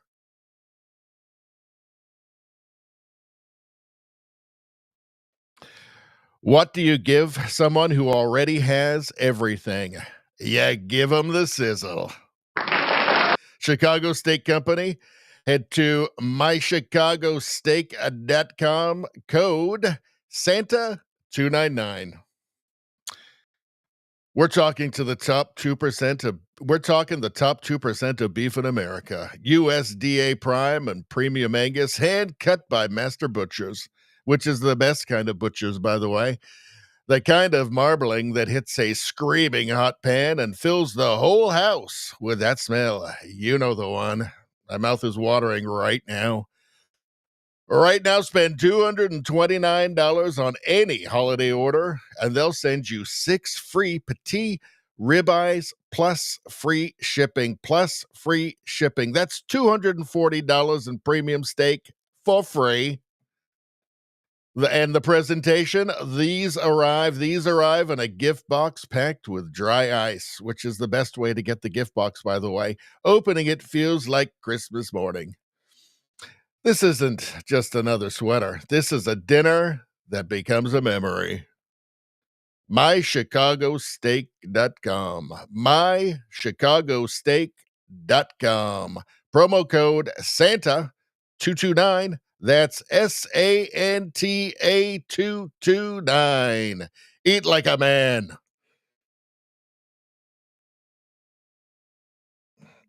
Or a woman too. Women also love steaks. I know Princess Baloney loves steaks, so they're really good for everybody. Eat like a man or a woman. Do non-binaries like steaks? I'm not sure they do. I'm not sure how much they like them. I think they may not like steaks that much. Let's see. Oh, here we go. Here we go. Link monkey, play my links. Well, I guess I have to do it. I guess I just have to do what I'm told these days. I am the link monkey after all. Let's do it. This better be good. Better be good. All right, what's this? Sound on. All right. To your children. This one was wandering around. What kind of mother are you? Oh my God, he's scolding her. What are you doing with that baby? Are you stealing a kitten right now? Pay attention to your children. This one was wandering around. What kind of mother are you? Oh my God, he's scolding her. Now, this is, of course, beyond precious. But did it really say that? It can't have actually said that. Can't have. Let's see. Damn, getting schooled by a bird hits different. It sure does. I don't know. It can't possibly have actually said that. That must have been added afterwards. But as I said, impossibly precious. Impossibly. I think it's AI, though. It's got to be AI. Come on. Who are we kidding here?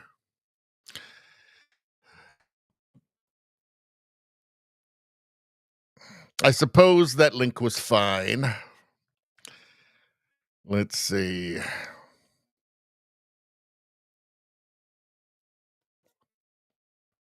All right, I'm trying to find. Okay, I'm trying to get onto the good chats here. Izzy says, getting to the point, only the top 2% can afford to buy steak. It is getting ridiculous. Australian steak is cheaper than a Canadian steak in Canada, amazingly.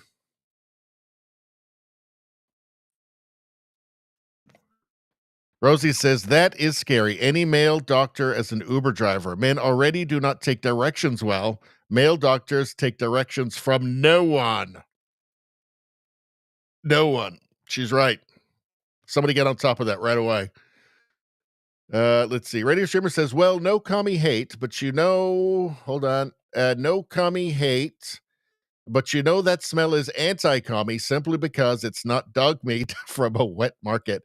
8.2 out of 10 needs more commie hate. Review of the ad read. Well, 8.2 out of 10, I think, is the most you can get out of 10. So thank you very much. Very generous. Nevada says that smell is commie repellent. Most of them are vegans, I believe. Nevada said 9 out of 10. Again, that's the most you can get out of 10. So I'm doing well here. Izzy says that would have been a little juicier, no pun intended, with a little commie hate, but I'll give it a 9 out of 11. All right. Let's see. Rosie says, cool. I might need to eat like a human. Steak, no commie hate, but it is Friday. 9.6 out of 10, which everybody knows is the most you can get out of 10. So thank you very much. Spambot says, growing up in my neighborhood had a parrot that would screech, get your damn kids off my lawn. That's hilarious. Let's see. Spambot says, the prior owner of that parrot trained it well. Let's see. All right. Rosie says, repeating this, now I get it. Saving up enough money to buy a speedboat to impress his sister. The Somalian gentleman, yes. I believe that's correct. All right. That might be the chat of the night. That might be the chat of the night right there, actually. That's a good one. All right. What do we got going on? EU. EU is crazy. EU's so crazy. European Commission, they posted this on X. The X that they hate, right? That they want to destroy. Today we find X. Today we find X for non-compliance with transparency obligations under the DSA, Digital Safety Act, the final solution for the internet. We're holding X accountable for deceptive design of its blue checkmark. What? Lack of transparency in its advertiser advertising repository, as if they give a shit about that. Failure to provide access to public data for researchers. Ooh, for researchers. Let's say public data for researchers. Let's see, people researching people to throw in prison for disagreeing with the government. Is that what he means? Let's take a look. Today, the Commission has issued a fine of 120 million euro to X. 120 million euro. What a bunch of absolute cretins. 120 million euros. All right. For breaching the Digital Services Act. This is the first ever fine under the DSA. X has indeed breached its transparency obligation under the DSA. This includes X's blue checkmark. It deceives users. Anyone can pay to obtain the verified status, and X does not meaningfully verify who is behind it.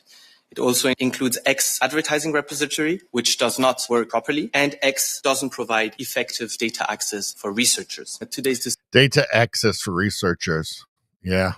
That's I believe that's all just about being able to more easily throw their own citizens into prison for dissenting on their insane suicidal immigration policies. That's what I think. Let's see. Hold on.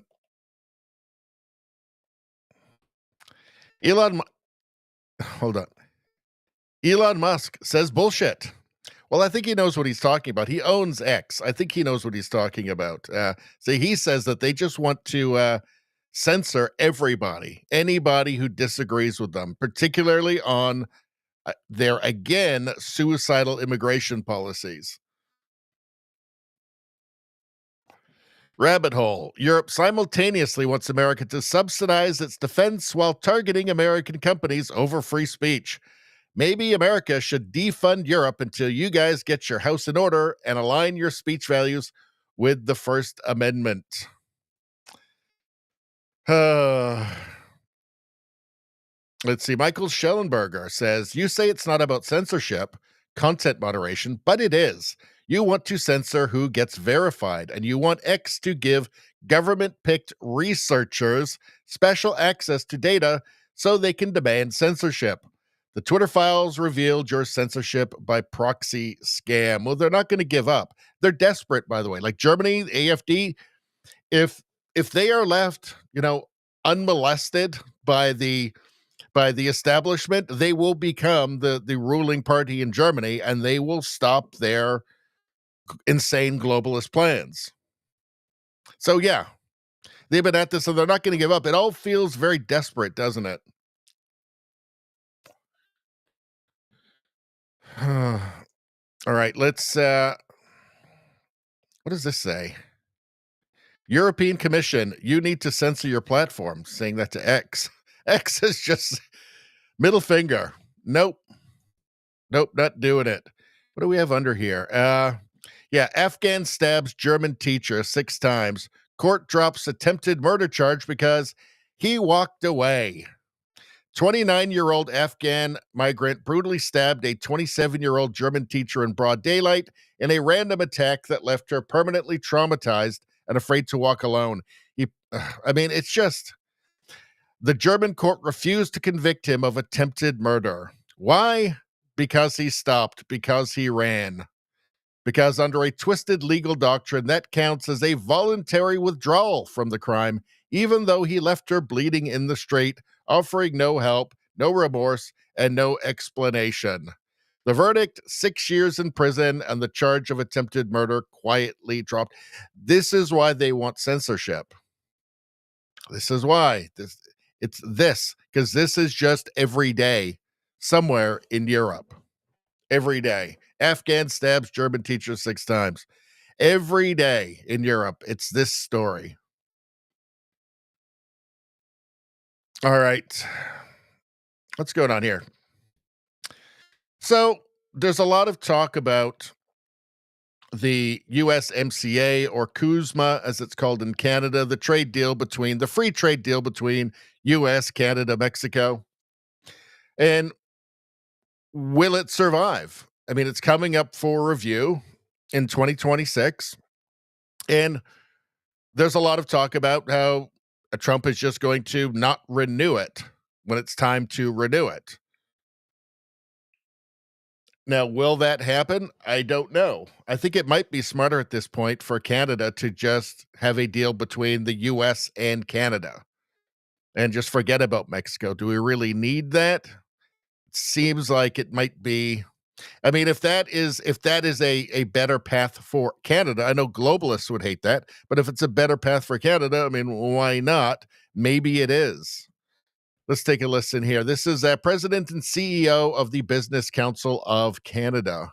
I think they said it's possible, and it's also possible the Toronto Maple Leafs might win a Stanley Cup one year, but it doesn't mean it's going to happen anytime soon. I think it's classic negotiation tactics, and I think we should be careful to separate all the noise from where things are actually going. The fact that I'm here, along with colleagues from Canada, US, and Mexico, speaking to the review and renewal of the USMCA in a process that's commenced by them, by the government, for over 270 days, tells me that they're very serious about the review and renewal, and they recognize the role it plays in their own economy and why it's in their own interest to ultimately let that happen.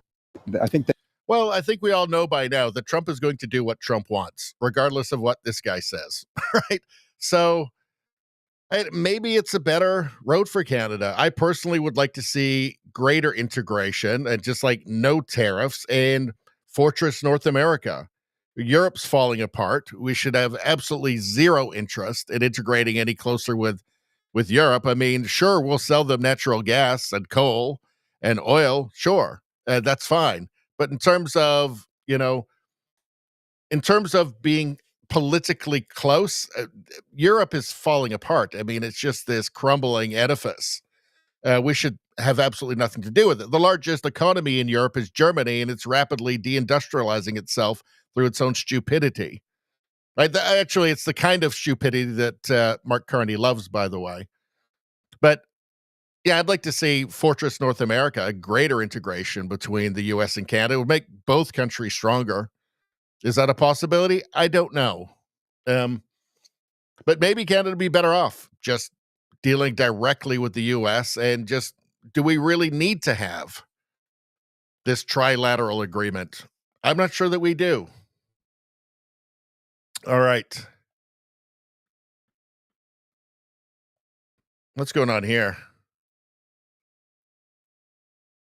Here, Rupa Subramanya. I've been saying this for a while now. Last year, the Trudeau government actually had the right idea when they toyed with ditching Mexico and making a separate deal with the U.S., but they blinked. Canada would be better off to make a separate deal with the U.S., and now even the USTR says it doesn't make sense to lump these three countries together, as the U.S. trade relationship with Canada and Mexico are very different. This time, Canada shouldn't blink and seize the opportunity to close the deal with the U.S. and cut out Mexico altogether. I think the problem is here that Carney doesn't want a deal with Trump. He wants to get closer, more integrated with the failing European Union. And I think he wants it for political reasons and also net zero business reasons, right? I think that's where he will end up profiting the most, or that's how he sees it. And so I think he wants to keep Trump as an enemy for maybe a spring election. I don't think that Carney has Canada's best interests at heart here. I think he has Mark Carney's best interests at heart. Trump could decide next year to withdraw. Trump could decide next year to withdraw from USMCA trade deal. USTR Greer tells Politico. That's from Reuters. So, and that's December 4th.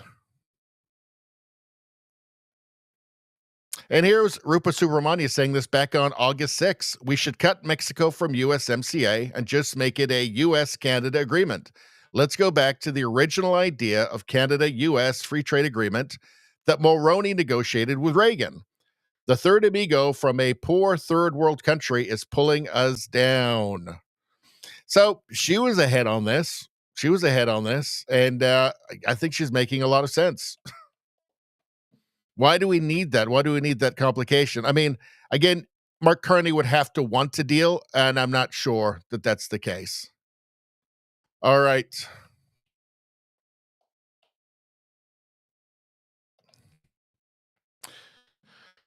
Woke mind virus. This is a good one.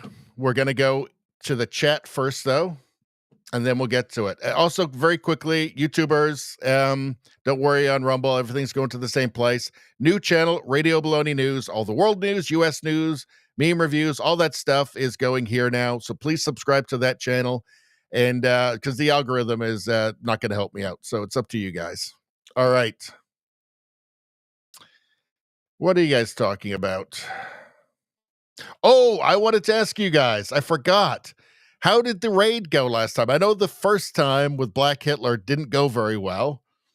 How did it go last time? Tell me. So what happened? How did it go? I really, really want to hear this because we're going to have. I've got to remember to do another raid tonight as well until we've done 5, and then we won't have to do it anymore. But let's see. Let's see. Oh, radio streamer says I'm getting slowly traumatized by his raid pics.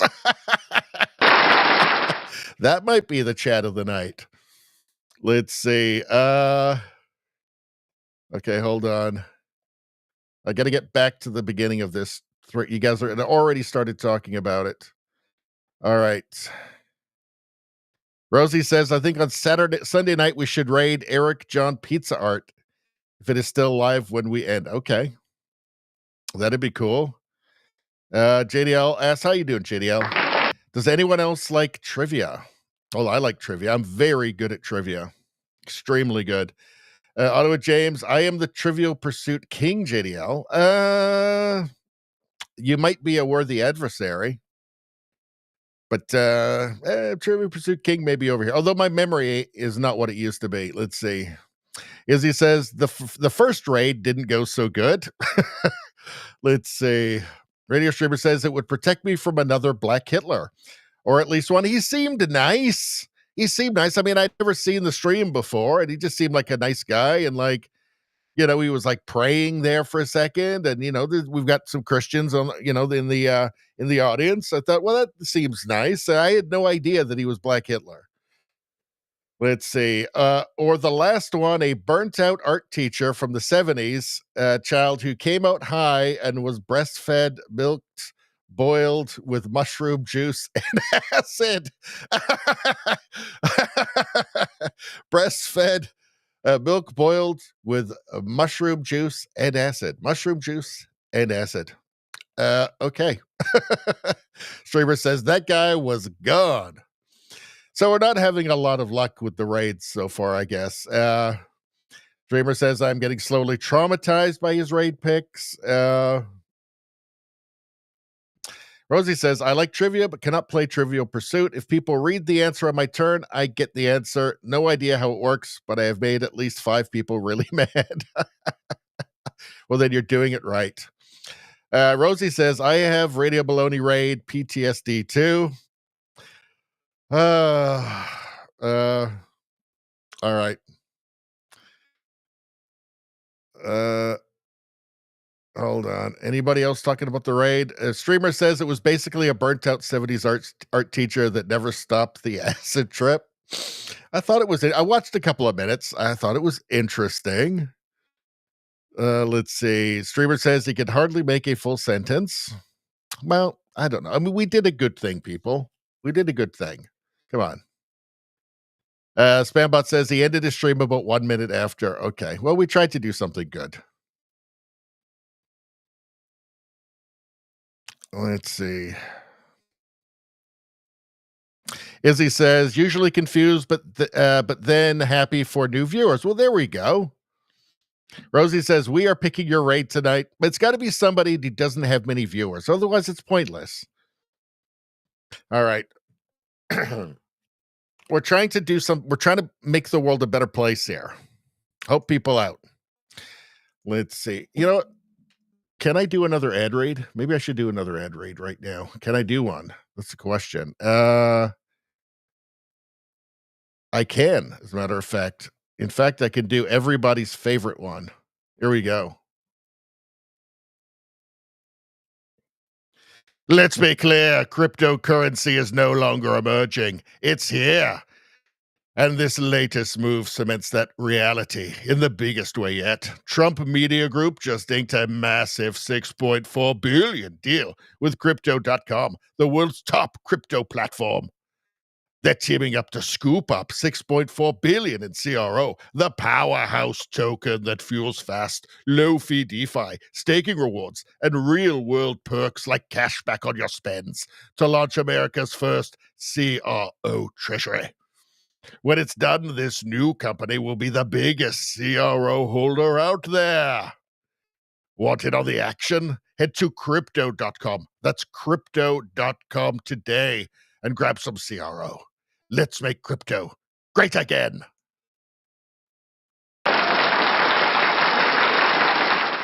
What a beautiful ad read that was. A beautiful ad read, beautiful script, beautiful product. Everything about that was beautiful. I was born for this, people. I was born for this one. Born for this. Let's see.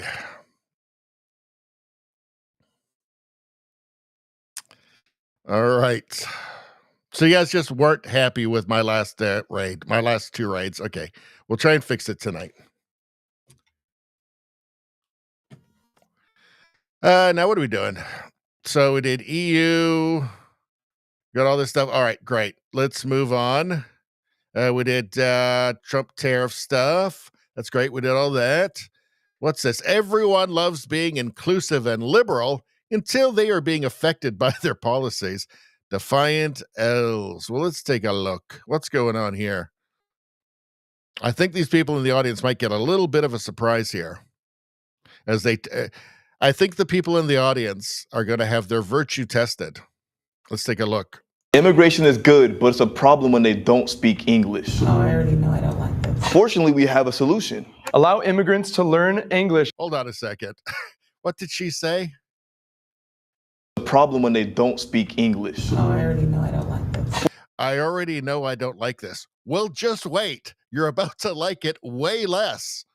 Fortunately, we have a solution. Allow immigrants to learn English at elementary schools. I'm not against it, but I thought they were already doing that. They're not in here. They're not here. So this will help them learn the basics so they can integrate flawlessly in America. So they would be in school with the elementary students at the same Yeah. time. So just to double up, like, so we can save pay on like the teachers to. I just say no. I mean, learning with children might be a little weird, but Maybe children could learn life experience from the older people. No, thank you.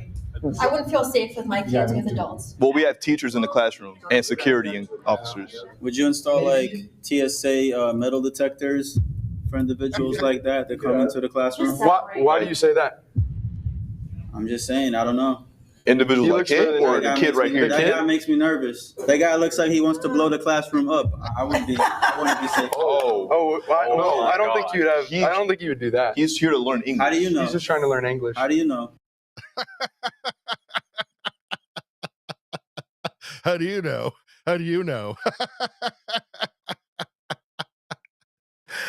Oh, that's funny.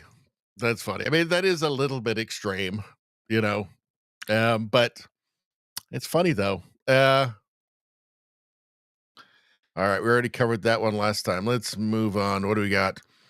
So, Canada land claims. So, in Canada right now, I mean, there are just land claims being put on everything, right? In fact, even, hold on.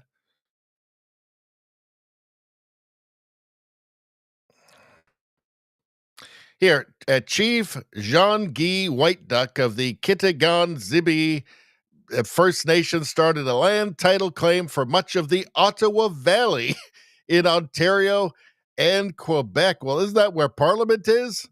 He cites the successful land title challenge in British Columbia as a motivating factor and to the frustration in dealing with the government of Quebec. I've said this before. A lot of the First Nations chiefs look like they could just like own a pub in like London. It's a weird thing. Some of them are gingers, you know. So you would think with all this happening, with 95% of British Columbia just up for grabs, apparently, already Richmond, part of the city of Richmond, handed over. It's like a $500 million worth of property. Um, you'd think that land acknowledgements would have gone out of fashion because that's something that could be used in court, right? When you've got like the entirety of Canada possibly up for, I mean, a literal catastrophe for the country if activist judges just give away the whole country, right? Now, I don't think that would actually happen because at some point, somebody, at some point, the prime minister is going to have to just put a stop to it, right? They're going to have to redo the constitution or something because they literally just would be the end of Canada as a functioning country. But in any case, in Toronto, they're rolling out a revised and expansive land acknowledgement that includes terms like extractive violences and land reparations. This revised acknowledgement will be part of the City of Toronto's mandatory equity training for public employees. Good Lord, this stuff all has to go. I'm sorry. Canada, our ancestors were not a bunch of monsters. Canada is not a horrible white supremacy colonist place. It's a great place. Everybody still wants the electricity and the hospitals and modern medicine and dentistry and TVs and heat in the winter. All of that. Maybe colonization isn't so bad after all. And maybe we need to just start getting real. Let's see what's going on. Brian Lilly is saying this is lunacy. Let's find out. I will now turn it over to our Vice Chair, Lucina, to share the land acknowledgement. Thank you, Deputy Mayor Morley. I wish to honor the innumerable ways African ancestral languages, spiritualities, knowledge systems, and kinship ties survive in the lives of Black people here in Toronto and around the world. I further situate our work in a global context. Hold on. What did she say there again? I will now turn it over to our Vice Chair, Lucina, to share the land acknowledgement. Thank you, Deputy Mayor Morley.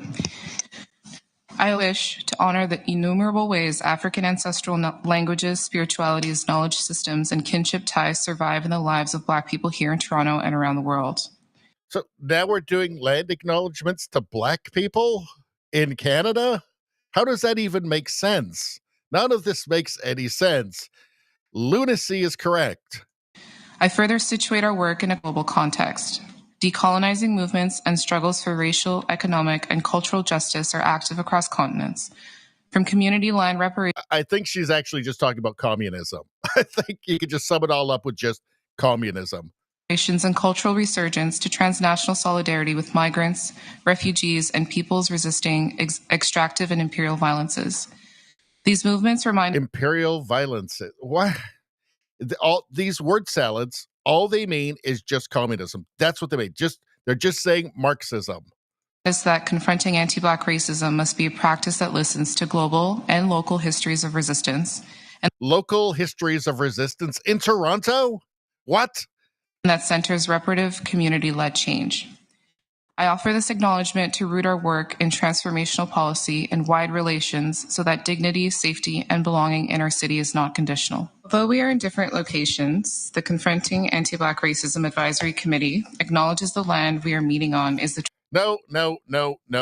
This is all just crazy Marxist gibberish. This is just race communism gibberish. No until the sun explodes. No until the heat death of the universe. No for infinity. Infinity knows, and then 5 more knows after that.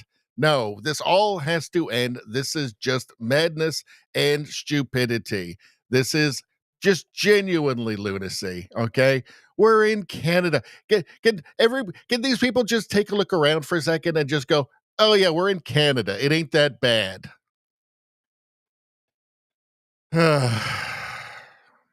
Oh, yeah, we're talking about Canada. Yeah, so just forget everything we just said. Yeah, we're in Canada. Yeah, that was pretty stupid. This is lunacy. It sure is. This has all got to end. I mean, it just has to. An end has to be put to all of this. The catastrophe, which is the land claims, which is befalling Canada, it should put an end to all of this. To all of this stupid, suicidal, empathy, wokeness nonsense. None of these people even make sense. Everything is just a gibberish word salad that means that they're all Marxists. There is literally no content to it. It's nothing. Let's see. Justice Center for Constitutional Freedom. Quote, we cannot express any dissent and no discussion is permitted. I don't think this is how a free society should operate. So, in this CTV news video, parent Jeffrey Horsman explains why he has launched a legal challenge against the Waterloo Region District School Board for requiring land acknowledgements at school council meetings and prohibiting any and all discussion about them. This case is funded by the Justice Center. Maybe we should start demanding electricity acknowledgements and modern dentistry acknowledgements and like car acknowledgements, road acknowledgements, TV, cable, heat in the winter acknowledgements. How about that? Could we get a few acknowledgements? Because, you know, most of the stuff is pretty good. Nobody's turning their back on any of this stuff. Nobody's trying to decolonize electricity, right? Nobody's trying to decolonize, getting that cavity filled in. Nobody's trying to decolonize any of this stuff. Nobody's trying to decolonize the TVs off their walls, for fuck's sakes, right?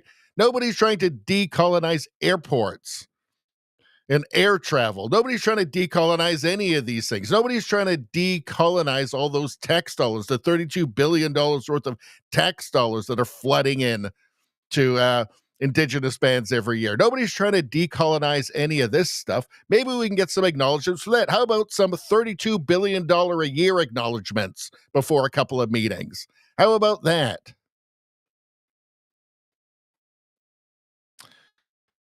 Anyway, land acknowledgements are even falling out of favor with well-educated urban professionals. They should be falling out of favor with just everybody.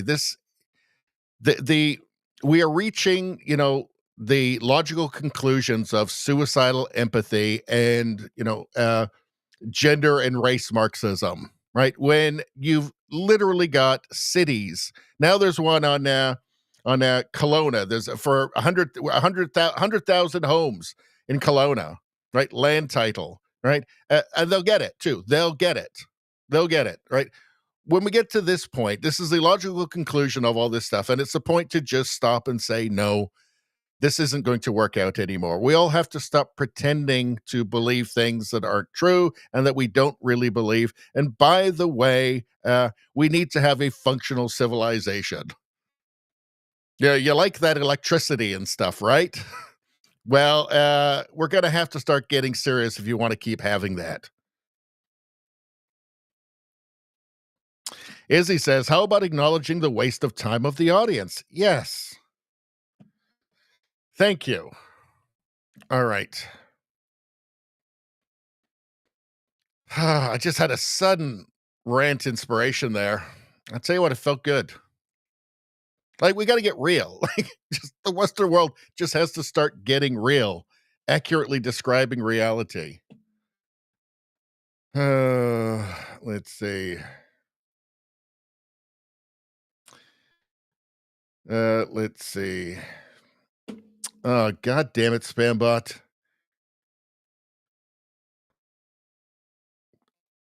Link monkey. Play my links. All right. Yes, sir. I'll get right on that, sir. Here you are, sir. I'm getting right on that link for you, sir. Here you go, sir. Here's your link, sir. I'm starting to get, what's the word? I'm starting to resent this, all this link business. Let's go. Robbie Starbuck, it's time to remind the EU Commission that we're their boss and their benefactors. Here's how I'd respond to them trying to fine it's 120 million for refusing to censor people. Let's see. Ban European tech companies from US app stores unless they prove they won't censor people. Great. Disrupt their energy flow.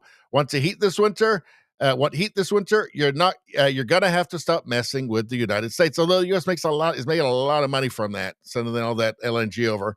Strip EU officials behind this move of their visas unless it's specifically approved for official business each time they stop until they stop this. Cancel the visas of their kids in American universities. Yeah, I'm dead serious. So these are all good. I'm not going to read all of these, obviously, but yeah, I mean, yeah, I agree 100%. 100%. So I guess that link was okay. I guess. Let's see. La, la, la, la, la, la.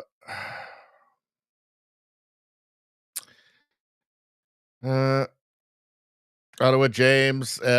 It's a good point. Like, life was hard and brutal and savage before. Like, there's this myth. There's a noble savage myth, right? Which has just persisted. Which states that, somehow it was this, Edenic, idyllic world, like Turtle Island, as they call it. No, it was brutal, harsh, constant warfare, endemic slavery. And look, everybody has been like that at some point. Everybody in lots of places around the world were like that at the time of colonization. It's not like they were unique in that. Like everybody, that's just normal. I mean, look, until 150 years ago, like 98% of the world was just subsistence farmers, right? So it's not like they were unique in that, but it kind of,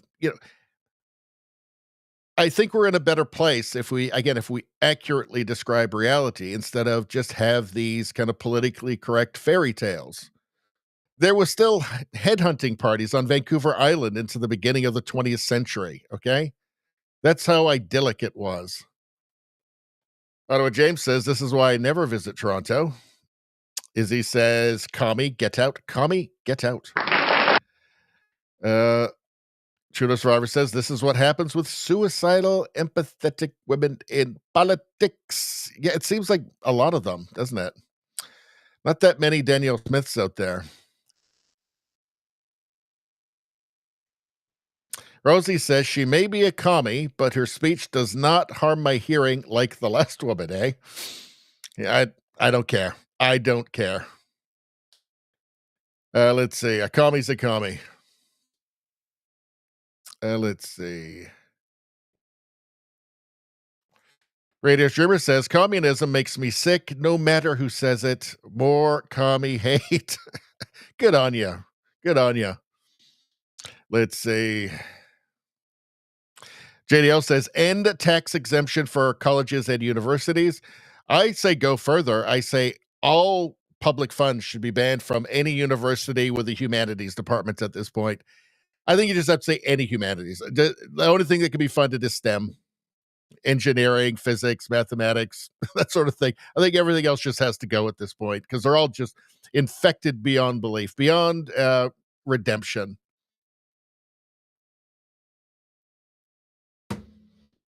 Let's see.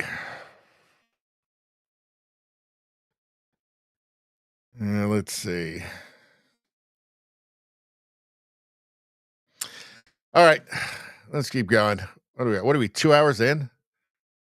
Crazy. What's going on? Oh, no, Canada from CBC Watcher.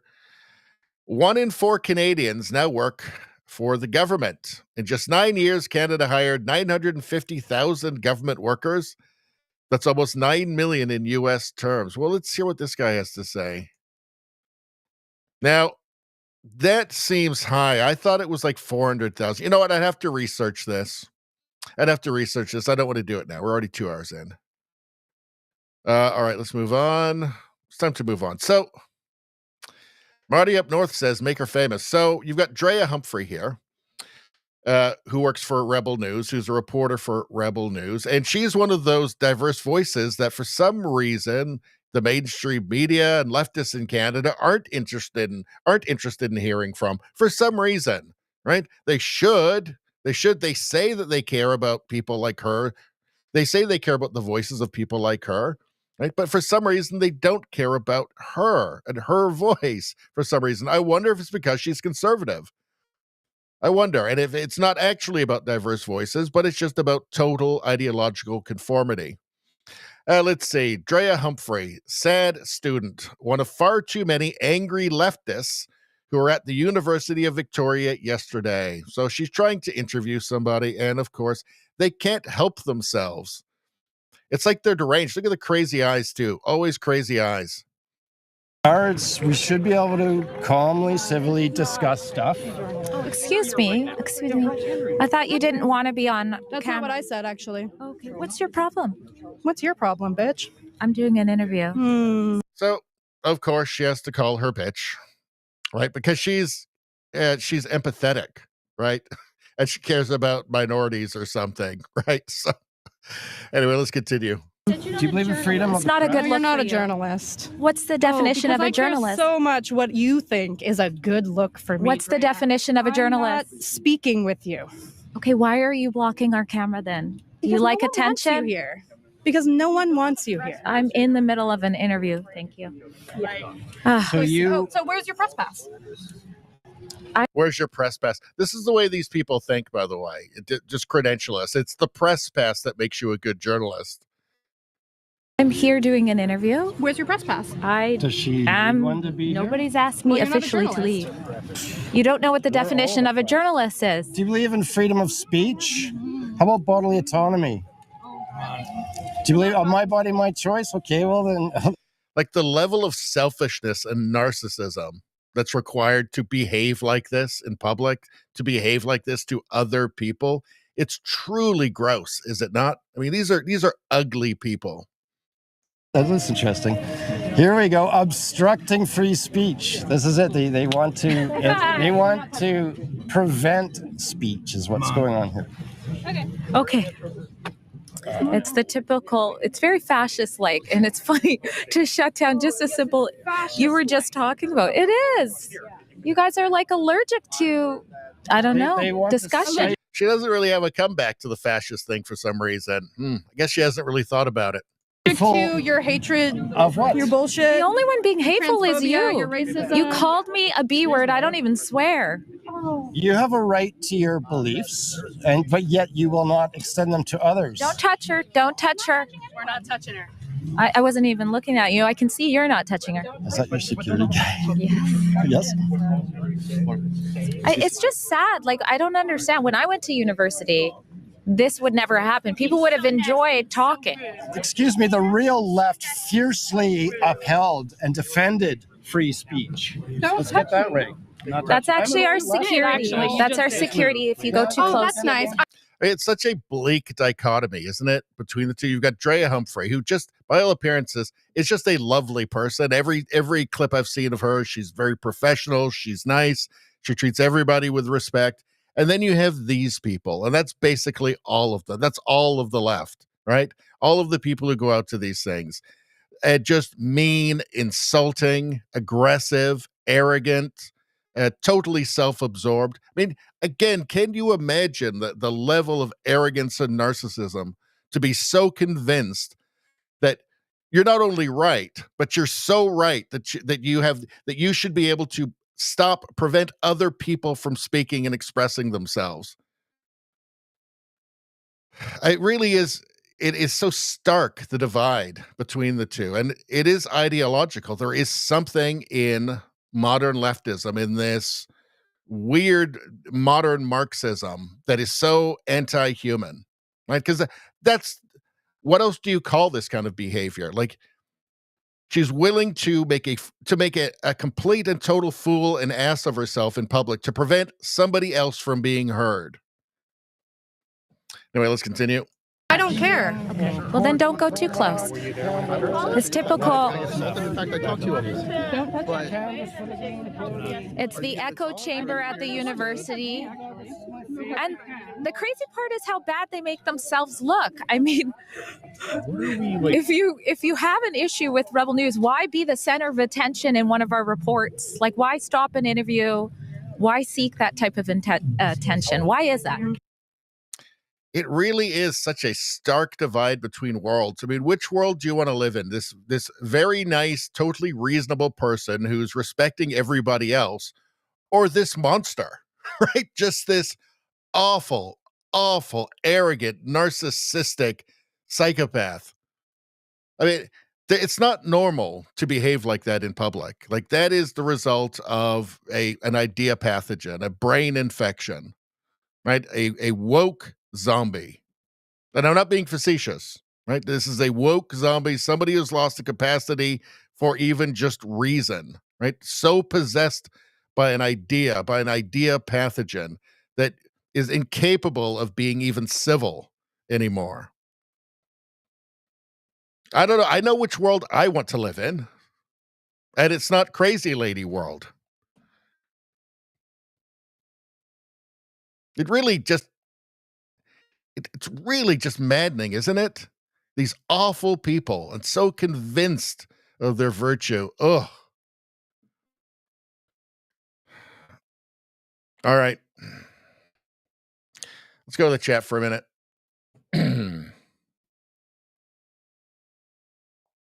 Radio Streamer says, just watch Strange Brew, the movie, Bob and Doug McKenzie, and you know what it is to be Canadian. Oh, such great memories of that as a kid. Loved that movie.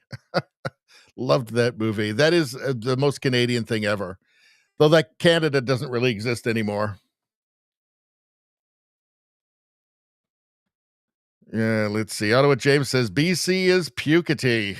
The Conservative Party, which it turns out isn't really very conservative, but almost won the last provincial election. I think things are turning around now with this land claim stuff. I mean, I would be shocked if the NDP had any hope of winning another election here for 1,000 years. But let's see. Izzy says only people I approve of are allowed to speak. Ottawa James says they don't listen. No. JDL says fascist gonna fascist. Yep. Ottawa says, LOL, all the masks. Yeah, they just can't get over that. Well, I think that's the masks now are just for when they commit a crime, so they won't be identified. You know, for when they attack somebody, assault somebody. Let's see.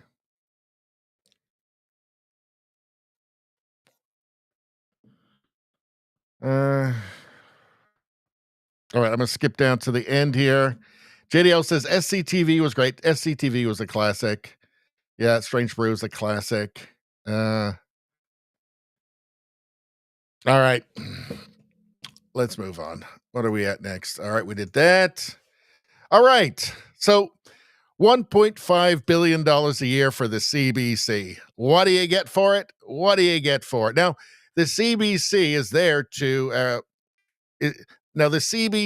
there to represent all Canadians, right? All Canadians. And what do we get from the CBC? Pantone's 2026 color of the year is white. Some critics say the optics aren't great. The optics aren't great. Well, I've never heard of Pantone's 2026 color of the year anyway. But yeah, this is worthy of a CBC News story. This is $1.5 billion in action, folks. I've got the article right here. Hue, seen by many as capturing current cultural mood and setting tone for year ahead. And it's white. White. And we all know that white is evil, right? Let's see. The highly anticipated Pantone color of the year. Again, I've never heard of this before. I have literally never spent 1 microsecond. I have literally never spent 1 microsecond anticipating the Pantone color of the year. But in any case, it's seen by many as capturing the current cultural zeitgeist and setting the tone for the year ahead. The annual choice is debated, lauded, sometimes criticized. Well, especially if it's white.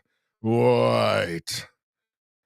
Because Pantone has just revealed its 2026 color, and it's white.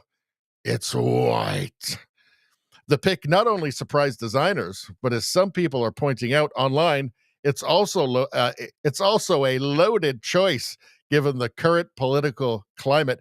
Do you mean the current political climate amongst lunatics, amongst far left nutcases? On social media, some are calling the choice dystopian and pretentious. Others compared it to Sydney Sweeney's American Eagle ad controversy, in which she made a play on the words jeans and jeans, which some internet users, you mean retards, saw as having eugenic undertones.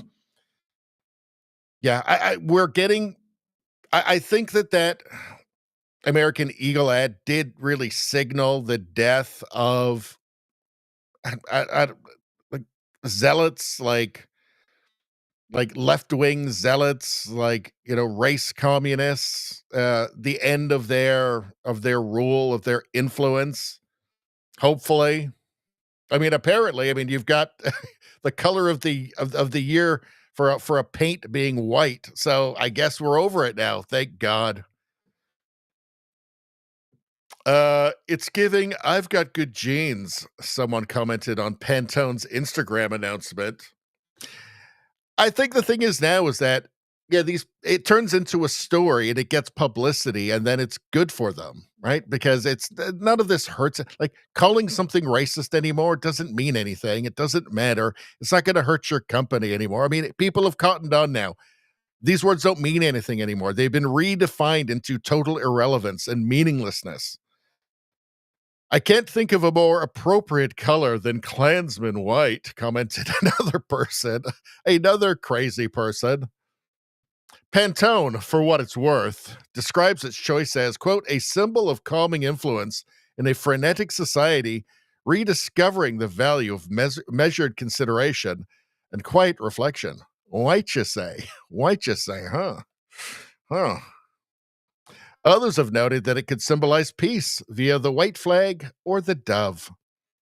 There you go. See, that's a more generous interpretation, although any interpretation, frankly, is retarded. It's just white paint.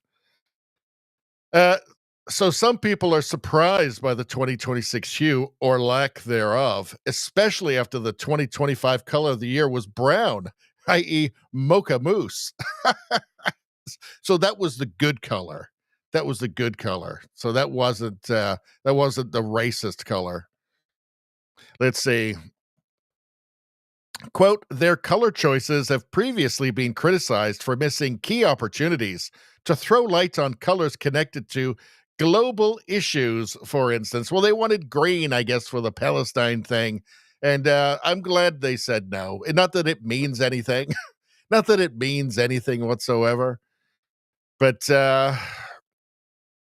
some people were surprised Pantone chose white given the potential implications during a time when U.S. anti-immigration policy and Border Patrol have dominated headlines. Yes, because countries with white peoples are the only ones that have borders, right? There's a lot of countries, right? And they have very strict border controls, and it's not white people doing it.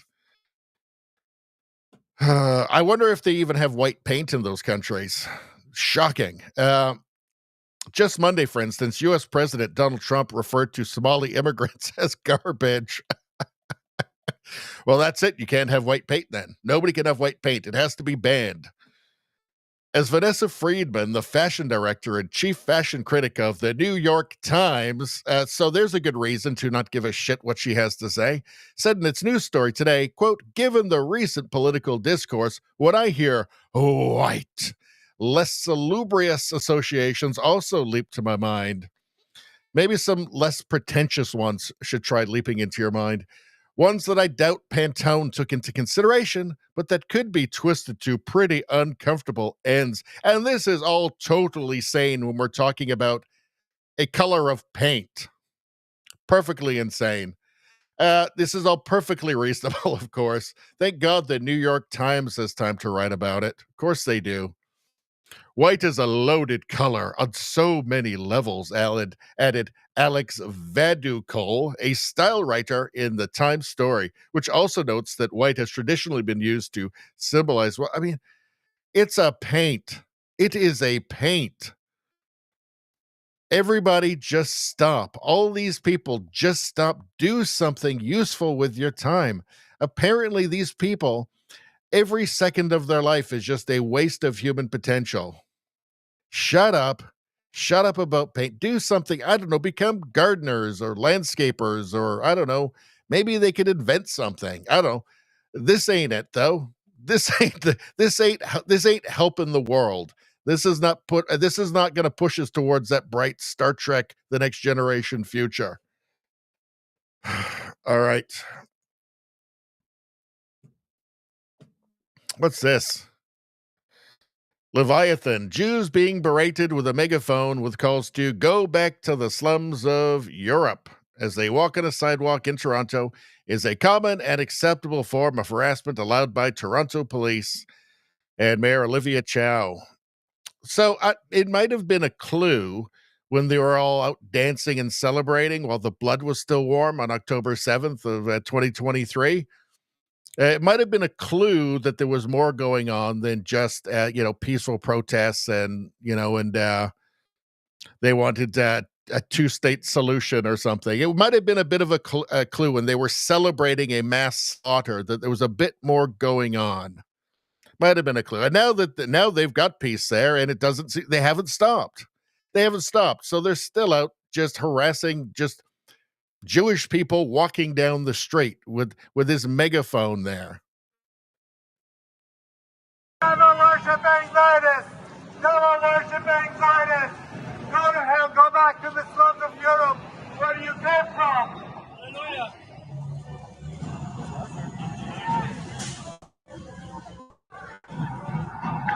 Never worshiping. Never worshiping Zionists. Go back to the slums of Europe, where you came from. Yes, yes, yeah. From Israel. You go back to the slums of Europe. Yeah, go back to the slums of Europe. Nobody likes you. I'm with the guy just walking down the street minding his own business, and I'm not with the guy with the bullhorn and the flag who's been out in the street and the sandwich board who's been out on the street, screaming, river to the sea and genocidal slogans for 2 years. I'm not for this guy. I'm for the guy who just has never caused any trouble and is just, I look, this may be politically incorrect. I liked Canada better before it had Gaza in it. And I'd very much like it if there was no more Gaza. Although, unfortunately, this is Carney's new voting base. So I guess we're stuck with it. But it infuriates me. It really does. Why do we need this, right? You can stop saying Zionist, by the way. We know what you mean.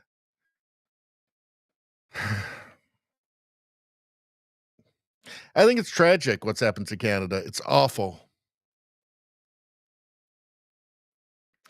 All right, we can go through like a million of these, by the way.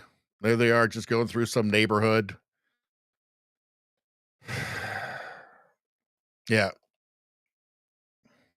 Well, we're not going to do it because I don't have the energy to do it. Let's see. What do we got going? Do I have energy for another ad read, though? Some crazy Rumble Premium ad? I bet you I do. Let's see. Everybody are looking for smarter ways to browse and enjoy your favorite content without ads and maybe without communism if you're watching Radio Baloney. Get the Perplexity Pro bundle with Rumble Premium for just $19.99 a month when you sign up before December 31st. Normally a $29.99 value. What a deal, folks.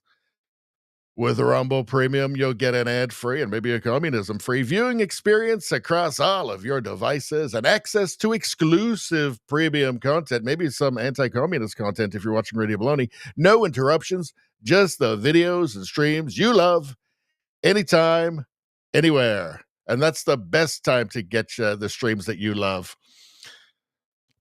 Plus, Perplexity Pro boost your productivity with unlimited research, maybe unlimited anti-communist materials on Radio Baloney, unlimited uploads, exclusive member perks, and access to the latest and most advanced anti-communist materials on Radio Baloney and AI models for faster, smarter answers every single day.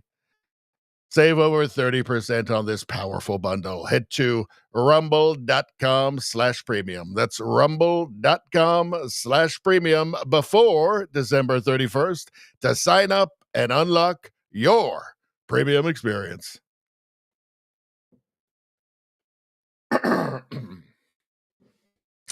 Did somebody say beautiful ad and anti-communist propaganda? Did somebody say it? Did somebody say it? Guess what? You got it. You wanted the best. You got the best. Radio streamer, you know we can't do the they them energy on a Friday night. You know we can't do it. You've got to wait till Tuesday. Let's see.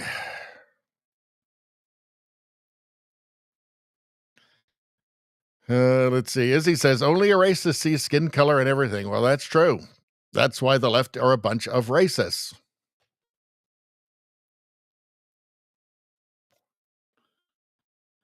Let's see.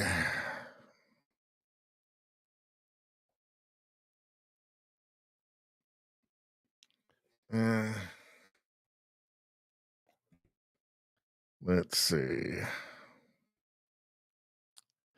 Trudeau Survivor says the Palestinians in Canada have no desire to integrate. Send them all home. I've shown you guys footage from the various imams across Canada and the totally insane things they are saying all the time. Nobody cares. Nobody cares. CBC does not care for some reason that they want Sharia law and that they want Rosemary Barton in a burqa. She doesn't seem to care about that for some reason. It's weird, right?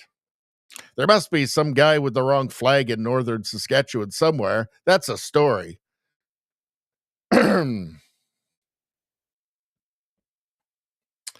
Radio streamer says, still don't trust or use AI. However, strictly on the reading, 9.7 out of 10. That's the most you get out of 10, I'm certain. Acceptable levels of commie hate.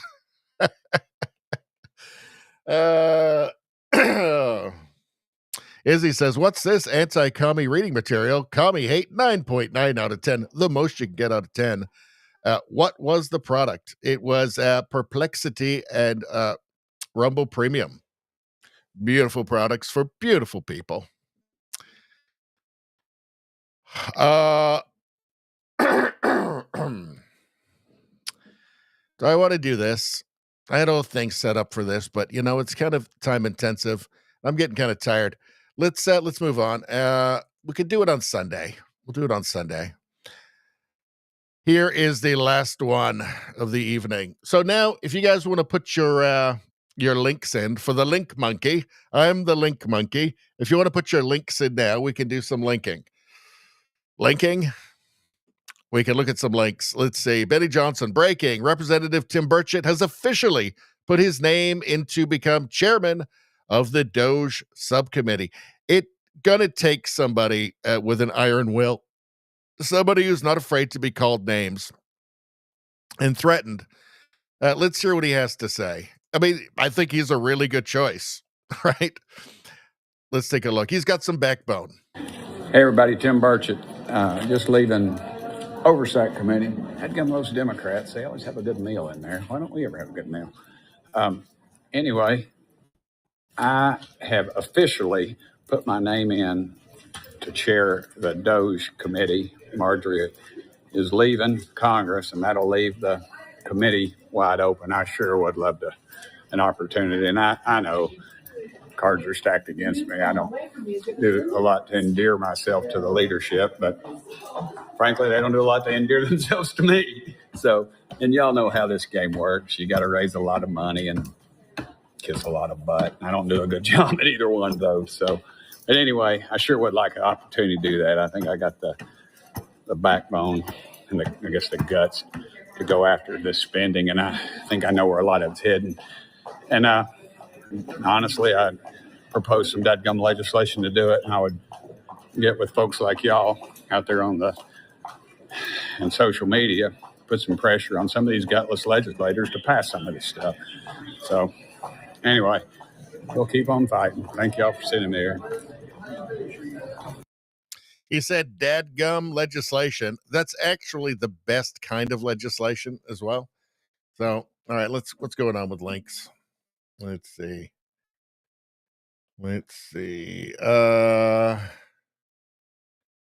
Proof that lamestream media hates the premier of Alberta. Well, I know that for sure. But okay, let's take a look at some proof here. They're so just like with Pierre, they're so confrontational with her.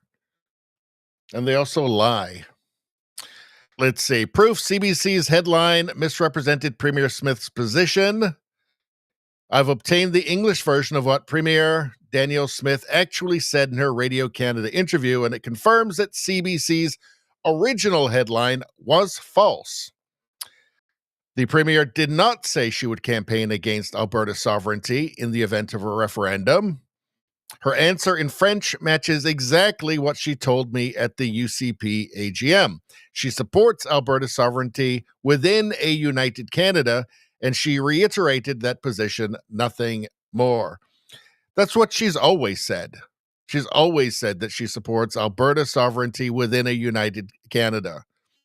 Now, I do think if there is a referendum and the people make it clear that they would like to be a separate nation, I think she would consider that part of Alberta sovereignty, and I think she would respect that.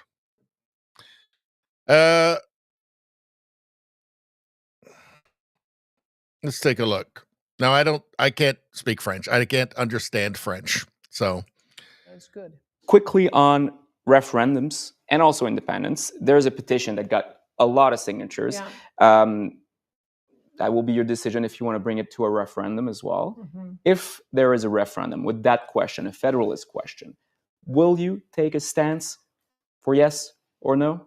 Take a public position on that? Will you campaign? I have taken a stance on that. I mean, I was always skeptical that the petition campaign was the right thing to do, because, of course, if you ask a yes/no question and people are upset, and you ask them, do you want to remain in Canada, which is the same question that was asked during Brexit, the answer there was no. And so I felt like my job over the last number of months has been to make people have confidence in Canada again and confidence in the Canada-Alberta relationship.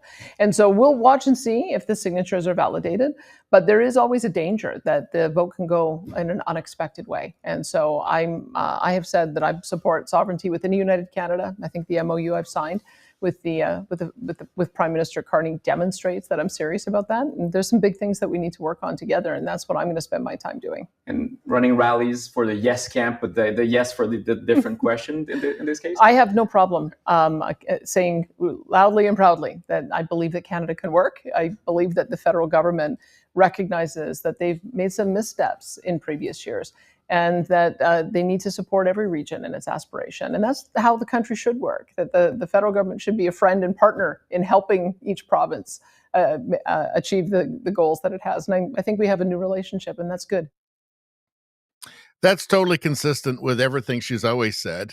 I do think, though, that if a referendum in Alberta were to show clearly that there was the desire for independence, I think she would respect that as well. Again, I think she would see that as a part of Alberta's sovereignty. Let's see. Well, I can't read that. Danielle Smith will campaign against Alberta's sovereignty in the event of a referendum. Well, she didn't say that exactly, did she? I don't think she said that. No. But she's made it clear that she's for a sovereign Alberta within Canada. So how much more sovereign would she go? Again, I think she'd respect the decision of Albertans. All right. Let's see. What else do we got here?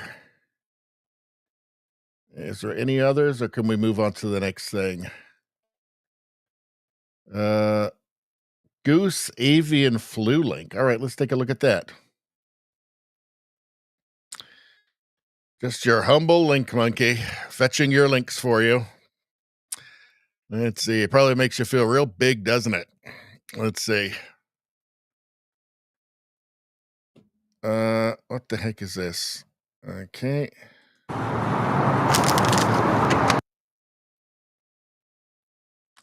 All right. Skip. No thanks. Birds out on the pond here. It's pretty crazy to see this many dead birds out on the pond here. Niverville resident Mason Goulet says seeing so many dead geese when he came home from work on Tuesday was shocking. Over the past couple of weeks, the numbers have been going up more and more. So you come home yesterday and there was actually one dead on right on our deck there. Goulet says this latest die-off is the largest he has seen since October, when he started to notice more dead birds around. Take a look at the pond behind his house. He suspects avian flu may be to blame. There's now about 30 or 40 as of the past couple of days here, so it's spreading pretty quickly now. And that suspicion was confirmed Wednesday by a federal biologist. Frank Baldwin with the Canadian Wildlife Service says these geese died due to the current strain of avian influenza virus. Specifically, it's associated with the high pathogenicity strain of the virus.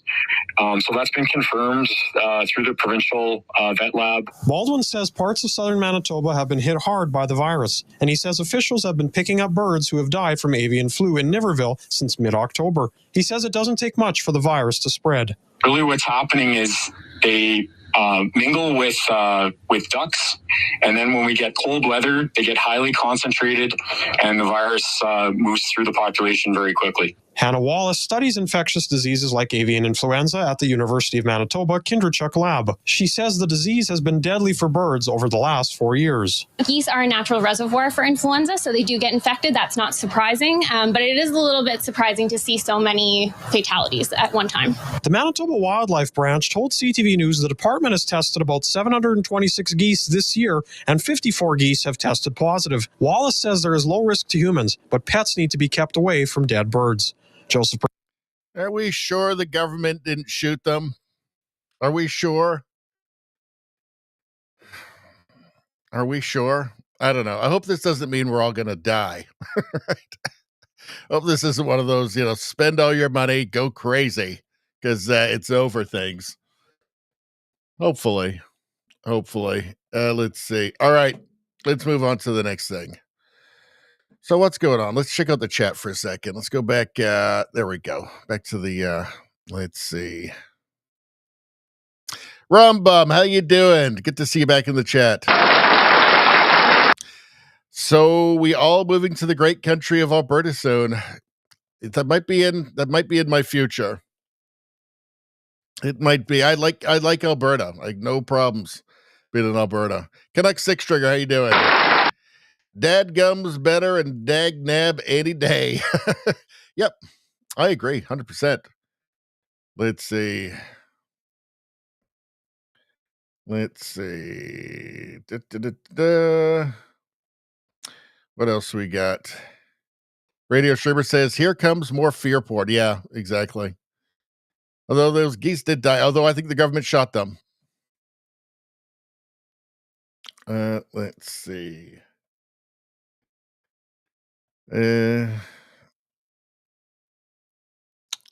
Ostriches, now geese, JDL says, yep. Let's see. Rosie says, nah, another pandemic. Most of the birds get it and live. This virulent strain would be from a lab. I don't know. That's a lot of dead birds there. All right. Let's move on to the next thing. Let's see. Hey, everybody. What do we got up next? The best kept secret by white people. Well, let's take a look. This is actually pretty funny. Hey, white people. When was you going to let us know about golden retrievers, huh? When you going to let us know about golden retrievers and how great they are, how sweet they are? Y'all going to let us know? These might be the sweetest dogs. They're so sweet, so sweet. This is Zoe, y'all. Look at her. Y'all wasn't going to tell us? Y'all think all we want is Doberman pinchers and pit bulls? We like golden retrievers too. Look how sweet she is. Her name's Zoe. Look how sweet she is. Y'all want to go tell us? I mean, you guys, look at this. I wish the lighting was better, but look at this.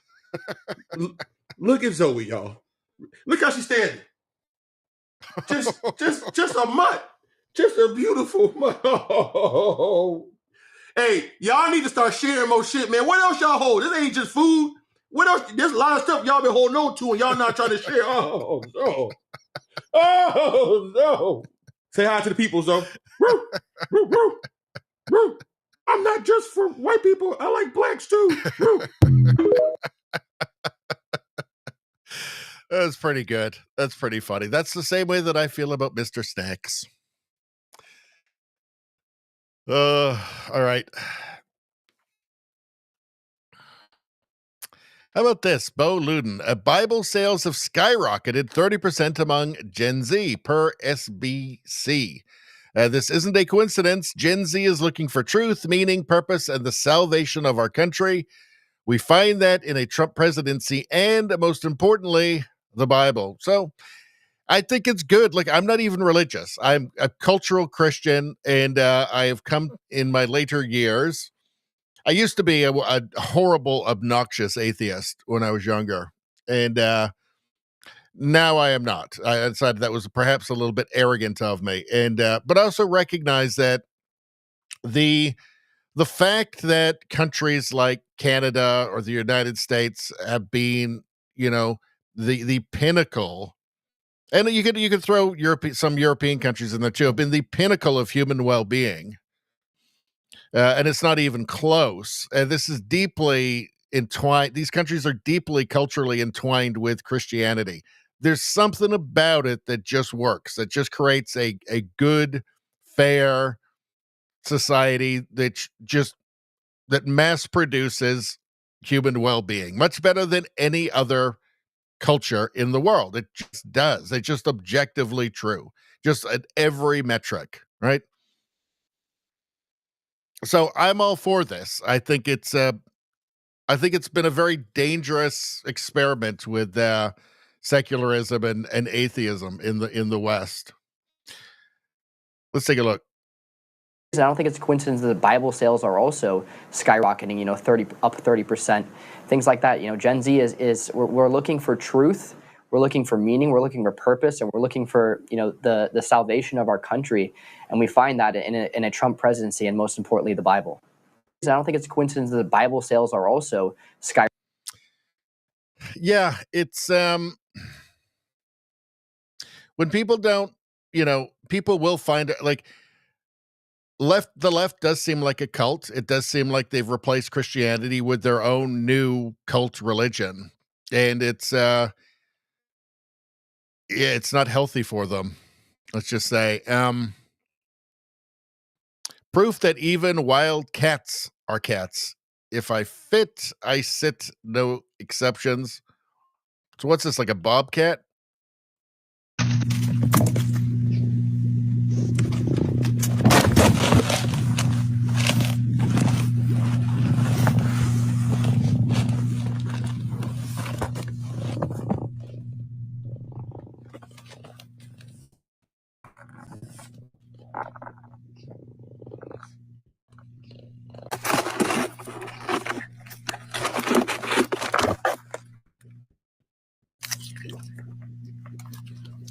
I guess they are all kind of the same, aren't they, cats? Except for this one would rip off a square foot of your flesh if you tried to pick it up and cuddle it.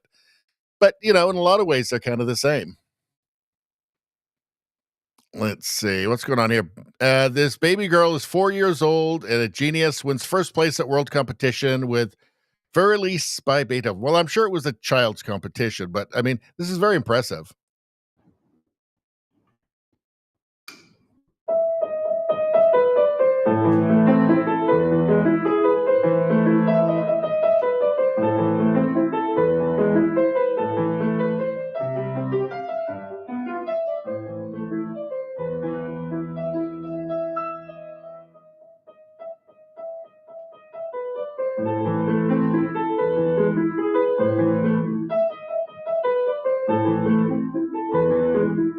She's very good. I prefer Benny and the Jets, but this is pretty good.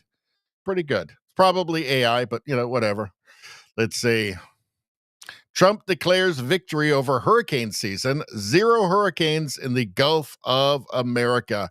And that is what it's called. It's called the Gulf of America, and it is the Department of War, not the Department of Defense. Let's go.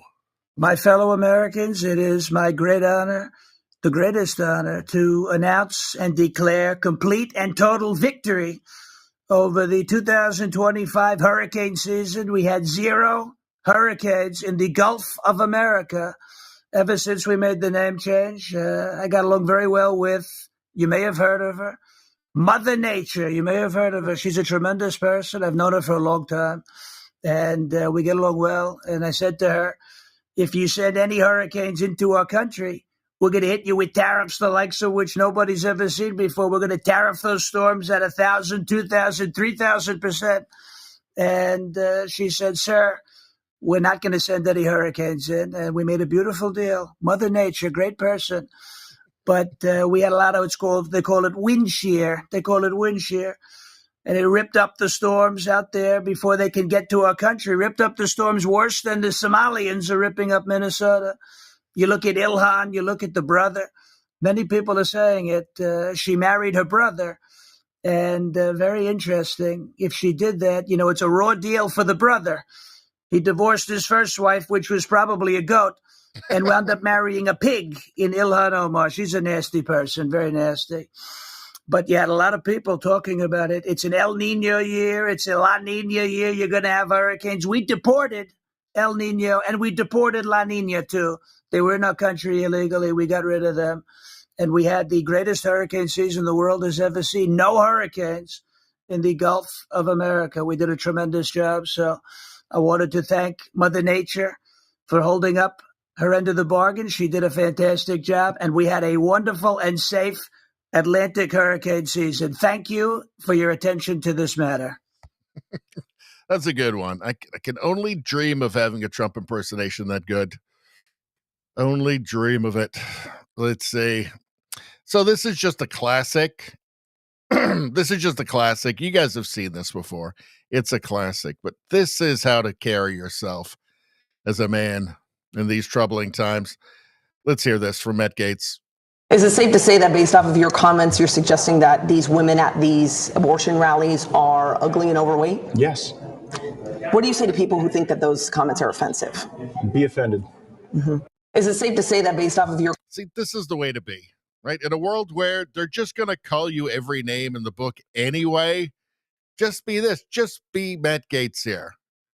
Just be that guy. Just do that. Unapologetic. Yeah, I said it. Yeah, and I mean it. One more time. Is it safe to say that based off of your comments, you're suggesting that these women at these abortion rallies are ugly and overweight? Yes. What do you say to people who think that those comments are offensive? Be offended. Mm-hmm. Is it safe to say that based off of your comments, you're... Yeah, that's the way to do it. What if you started apologizing? All of a sudden they're going to like him? Yeah, I don't think so. That's the way you do it. This is what... It's this stuff. It's this attitude that will cure, that will heal Western civilization. What's going on here? Steven Crowder, Truth Nukes, the all immigration makes America great scam. So let's see. So, it's obviously very dangerous to go out in public. Somebody as well known as Steven Crowder. We know that now. So, kudos to him. I have not watched this yet. I'll be watching this with you. Let's take a look. Idea that we need to keep America sort of stagnant over time, that it can't change culturally, is not to India. That's my opinion. I think it's a bad thing. Well, I mean, that's what makes America America, is that people looking like India? No, I mean, this idea of a melting pot, and some people disagree with that, but that's not necessarily it's a very different melting pot. Again, people from Ireland and England coming in, they weren't from different planets. When someone doesn't come from the same type of value system or even share the same language, and they're interested in using the gold, the milk and honey from this country to send back to said country they left, that's not the same thing. We can see examples. For example, those early immigrants, they weren't sending all their money back to Italy or Ireland. Cuban Americans, these are actual asylum seekers. They won't send a dime back to Castro's Cuba, right? It's not the same thing. I think a lot of people are not coming here to contribute, but to reap the benefits, and there's no regard for the American citizen. So you think what qualifies an immigrant to have value is how culturally similar their previous country is to America? Or, I mean, I think it should be factored in how much they build this country, not take. But that has nothing to do with how culturally similar their country. I would say that's a central tenet to American culture. When you had immigrants coming here and they were building the Empire State Building, where they're eating their lunch boxes on the scaffolding, that still gives me vertigo when I see the pictures. And paying taxes. I think that's very different from someone coming here, and certainly the illegal aliens who don't pay taxes, or the ones who don't. I'm not saying all, not all, or someone coming here, collecting the money and sending it back to India, or sending it back to Mexico, or sending it back to Honduras, insert country. I think it's very, very different. And you see it with Cuban Americans, you see it with USSR expats who came here who were fleeing communism. It's difficult to inherently say that sending money home is a bad thing when so often the federal government, because of our role in the national or the world stage, gives millions or billions of dollars to foreign countries. It's just an individual portion of that. And I don't know that you necessarily, or I can speak for myself specifically, would not give money back to my family if I were to make enough in a different country. Well, sure, but the policy should be a 50% remittance tax. It's so blaringly, blindingly obvious that culture matters when it comes to assimilation. It's bizarre that there's even any debate about it. I mean, it's just so clearly the case. You can look at a community which has basically just become a colony, and you can look at, like, what is the rate of, using welfare. If it's like 50, 60%, you can say, well, I don't know, we don't like that. We're doing something wrong here, right? If there's an overrepresentation in crime, or say that they just ripped off the state for billions of dollars. There was a program to provide, free school lunches for kids, and they just stole all the money, right? Like, it's just sane to look at that and go, okay, let's just look at the data here. And maybe that's not good. Maybe we should stop doing that. Maybe we should learn a lesson from this. Maybe culture really does matter. Maybe it's insanely stupid to pretend that all cultures are the same and everybody wants the same things, especially when they're telling you that they want different things. If somebody is telling you that they want the culturally Christian country to become a Sharia zone or a part of a caliphate, I don't know if they're telling you that, right? Maybe you should listen to them and go, oh, okay, well, this might cause some problems. Maybe we should do something sane about it. I mean, that's just what I think. Maybe I'm crazy. We got some Victor Davis Hanson coming up here. All right. Connor Tomlinson posted this. Integration is impossible at scale. It isn't just about downloading our cultural software and converting to Christianity. These people, out of habit or spite, recreate the clan networks and squalid conditions of their third world homelands in our country. Well, here's the thing. If you have a clan culture, a tribal culture, where the allegiances are to the clan, to the tribe, and these are honor cultures, and their honor is tied in with the clan, with the tribe, right? So your honor comes from the tribe collectively. So it's not the individualistic outlook of, tradition of a Western Christian country. So if you have that, I mean, where was I going with that? I'm getting tired. All right, hold on. He's saying, integration is impossible at scale. Out of habit or spite, recreate the clan networks and squalid conditions of the third world homelands in our countries. So what you have is basically just a completely alien culture. So they're not going to understand your culture. And you're going to have to make a real effort to understand theirs, because they're thinking about the world. They're thinking about morality and law and order in completely different ways than you are, right? Like, if it's a tribal culture, a tribal honor culture, right, they're going to look after the tribe, the people in the tribe. So if somebody commits a crime against the larger culture from that tribe, they're going to rally around the person who committed the crime, as long as it's part of their tribe, because their honor is dependent on that. That's not a Western way of thinking, right? And they're not going to change their minds, by the way. If you just bring in a colony, right? It's not like two people came and just, over, and it's not like 10 people moved into different parts of the country. Those people can be assimilated. If it's just a rapidly moving in 100,000 people, 200,000 people, 100,000 people, they're just going to form colonies. And they are going to self-police to make sure that the honor of the tribe is maintained. Right? They're not going to assimilate. They're not going to become individualists.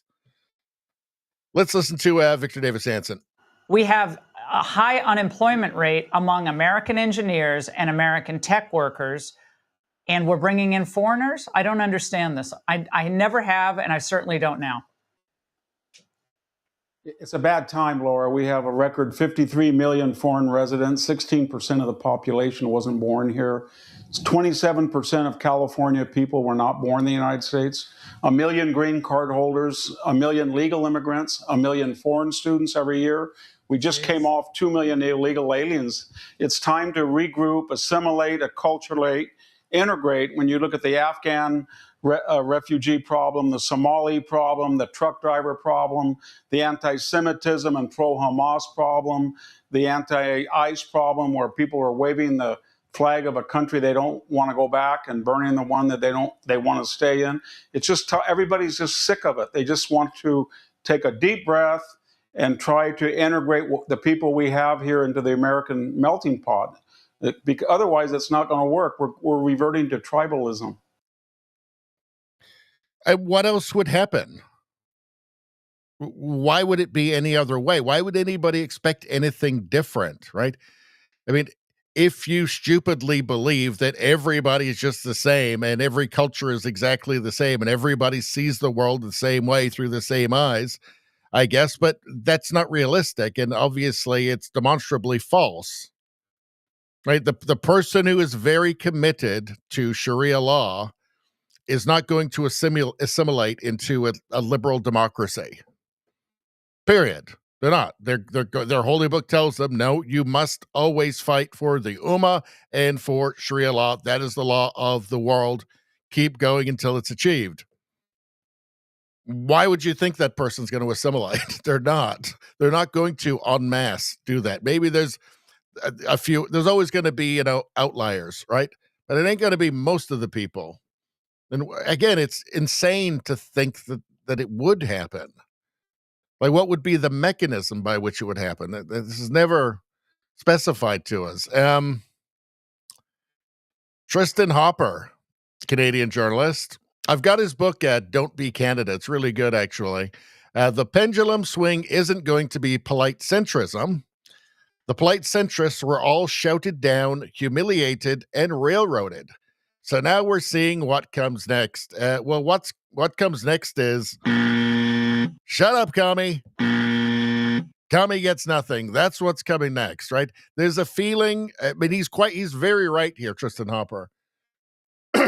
And I'm going to go further and say there's a feeling of you get nothing. We, like the CBC, a lot of Canadians really, really would be thrilled to see the CBC defunded and go down. Even though, most of us have very fond memories of the CBC when it was still fit for purpose.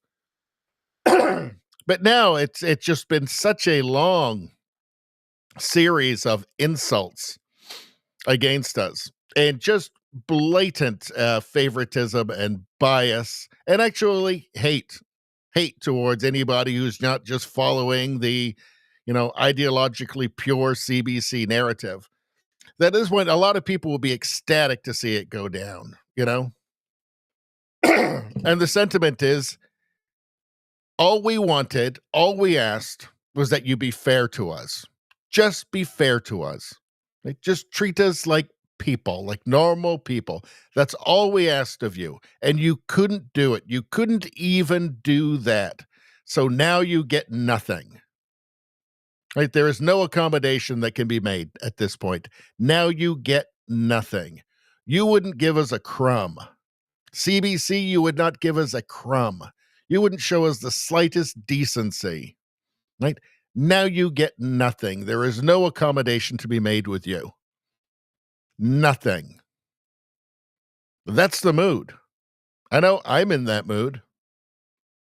No, if you can survive on your own, which you can't, but if you can survive on your own without any public money, great. Good for you. Good for you. You can keep speaking to, the liberal boomers. But but you won't. You won't succeed. You're too fat and lazy and undisciplined.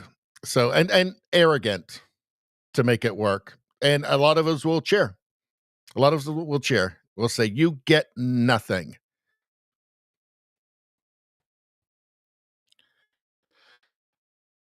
Let's see. Bjorn Lomberg says 21 years ago, climate alarmists predicted the end of the world with Guardian dutifully reporting. The Guardian dutifully reporting 21 years ago. So what was the Guardian saying 21 years ago? This article is more than 21 years old. The Guardian, very left-wing British paper. Now the Pentagon tells Bush climate change will destroy us. Secret report warns of rioting and nuclear war. Britain will be Siberian in less than 20 years. Is Britain Siberian yet? This is 21 years old, and it's supposed to be less than 20 years.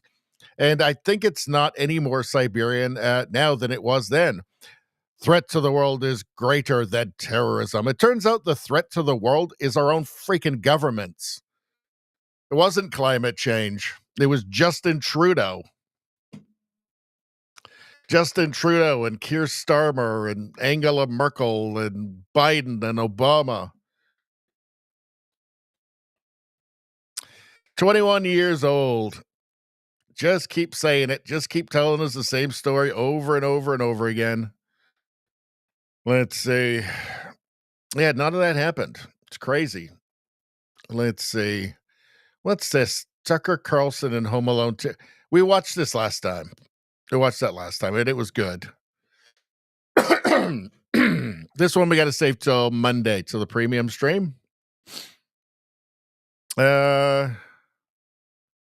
We watched that. Are we at the end of it? Yeah, we're at the end of the, that's it. So we're going to go to the chat, and I guess probably you guys have probably put some more links in for me. Let's take a look. Well, we got a raid suggestion. We'll save that to the end. Let's see. Spambot's got another link for us. Let's check it out. I mean, I give Spambot a hard time, but he's usually got some pretty good links there. Let's see. Let's go.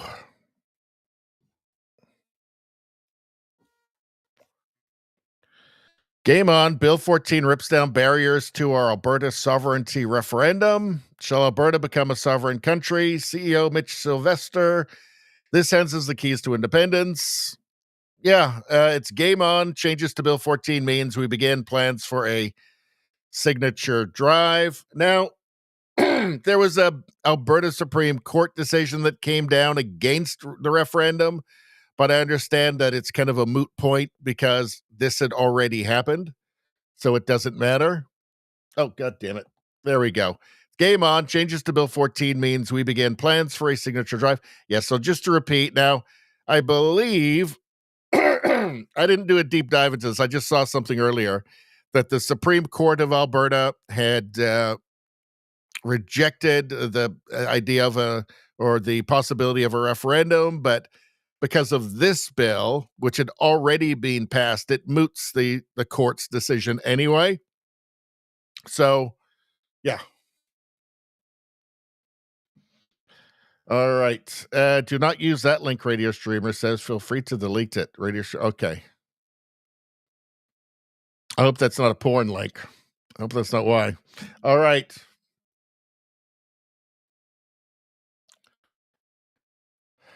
Let me go back a little bit in the chat here. Well, we're 3 hours in. It's going to be a little bit of a shorter one than normal tonight. Normally, the Friday stream is 3.5 hours to 4 hours, but we're going to cut a little bit shorter. What are you guys saying? That's gold. Great Trump impersonation. That was a very good Trump impersonation. Oh, let's go back to go back to here. Let's see, what else do we have? This was a good one, too. And I also like this pottery video.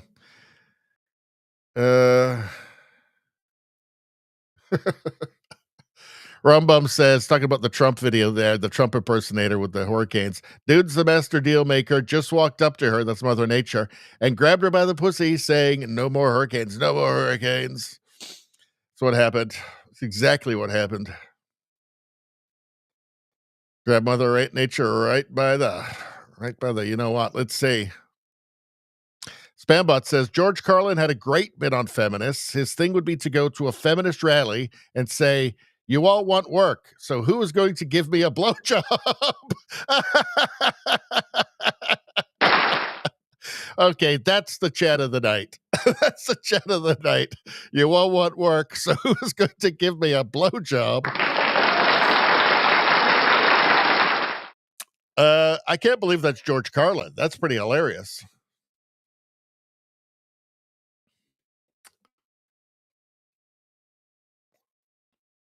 Let's see. Raid suggestion from, we'll go back to that.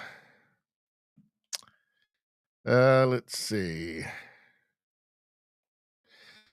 JDL says the replacement theory. Spambot says it's not a theory, it's a replacement fact. Well, they keep saying, like, the people who say that it's a conspiracy, a right-wing, far right-wing, white supremacist conspiracy theory, keep saying that's what they're doing.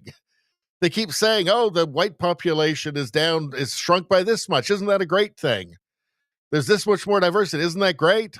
Soon white people will be a minority. Isn't that great? Well, I don't know. It kind of sounds like they're doing the whole replacement thing. I mean, why do they keep telling us that if they're not doing it? It's just one of these weird, baffling, insane, maddening things, right? Where they just keep telling us it. And then when you just say, so you just said this, they go, you're a conspiracy theorist. It's like, no, it's what you just said like 3 seconds ago. Let's see. Trudeau's driver says Laura Ingram is 62 years old. She looks great. Is she 62? Really? Wow.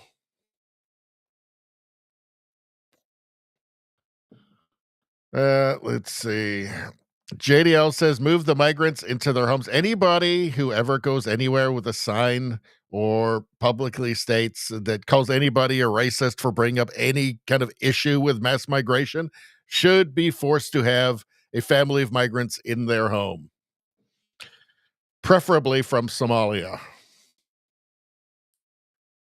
Let's see. JDL says, asked, do CBC people make good money? Yes, they do. Especially the people at the top make a lot of money. Of course they do. Of course, they're government funded. Of course they're going to pay themselves richly. Let's see.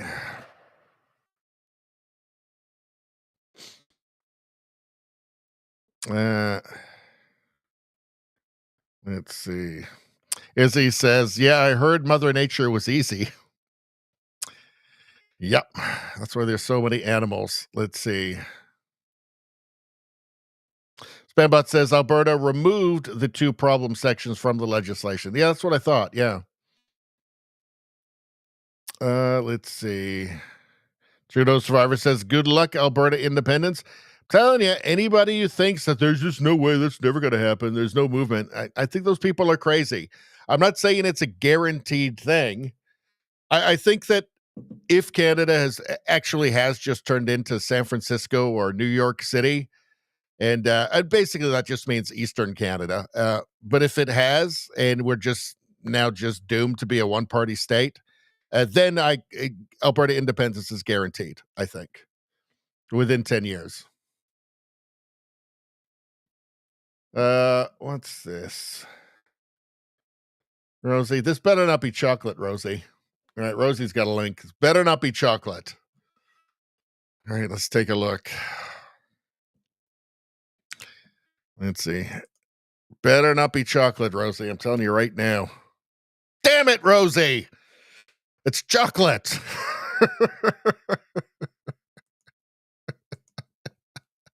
That was a heartfelt one. But that does look fantastic, though. Decadent slice of chocolate cake with ganache icing. Sorry, a decadent slice of chocolat cake with ganache icing and a sprinkle of edible gold dust. Really? That's like for like a king or something. Oh, God damn it. God damn it. I screwed the whole damn it Rosie thing up. It was chocolate cake anyway. Decadent slice of chocolate cake with ganache. This is what happens late in the stream. I forget about the screen. A decadent slice of chocolate cake with ganache icing and a sprinkle of edible gold dust shot from a low angle for a dramatic effect. It's quite a dramatic shot of that chocolate cake. Very dramatic. Very exciting. It's got my heart racing. All the drama. All right. Let's see. Ottawa James says, Kami Broadcasting Channel. Exactly. Let's see. Ottawa James says, yeah, I would move to Alberta. I mean, it does get cold in the winter, but I do like it there. Let's see. What's this? Oh, Spambot's got another one here. Let's see. All right. Remember to put the screen back on. Let's go. Remember to put the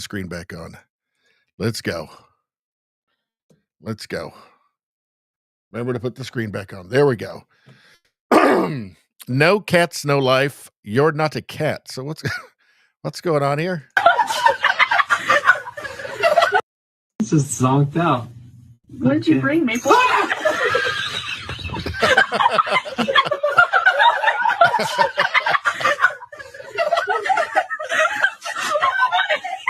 You don't want your gift, girl. This is zonked out. I think that's an actual dead mouse, actually. It's kind of gross. But all right. Approved. Let's see. Did I go into the wrong? God damn it. Went into the wrong thing. All right. God damn it. All right, we're just gonna go here. Just gonna look at a camel jumping around. Let's see. Radio Streamer says 10 years, maybe a bit too late. Thing about it is that even if there was a referendum, there'd be years of legal wrangling around it. Edible gold dust does sound expensive, Izzy. Rosie says, one, damn it, Rosie, I've been increased in energy now. It might have been funnier, actually, with the screen not on.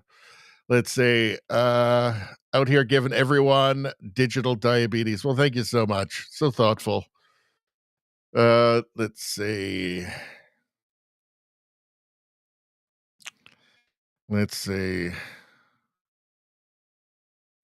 Never mind. AI generated. Do not like no AI. Okay. Yeah. Let's see. All right. Well, I guess that's pretty much it.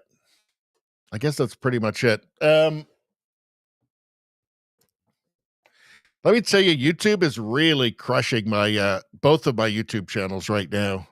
You know, on YouTube, we've got less for the entire stream, the entire 3 hours and 9 minutes, less viewers for the entire thing than we have watching live on Rumble right now. Like, that tells you how bad it is.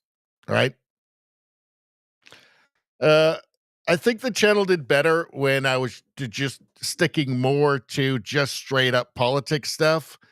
But I've been doing, you know, like the woke mind virus stuff and the gender stuff more and the kind of the crazy academia, woke academia stuff. And I think the algorithm really, really hates that a lot. And it's just crushing. There's just nothing. Like, it's just nothing. I mean, I got videos like 13,000 subscribers and I've got videos that are getting like 30 views, right? That means that none of my followers are getting it on their homepage. The vast majority of people, they go into YouTube and they're on their homepage and the feed on their homepage, right? So not the subscribe feed, but just the homepage. And none of my subscribers are getting my videos. And they've also been unsubscribing me en masse the last 2 months. But I'm not giving up.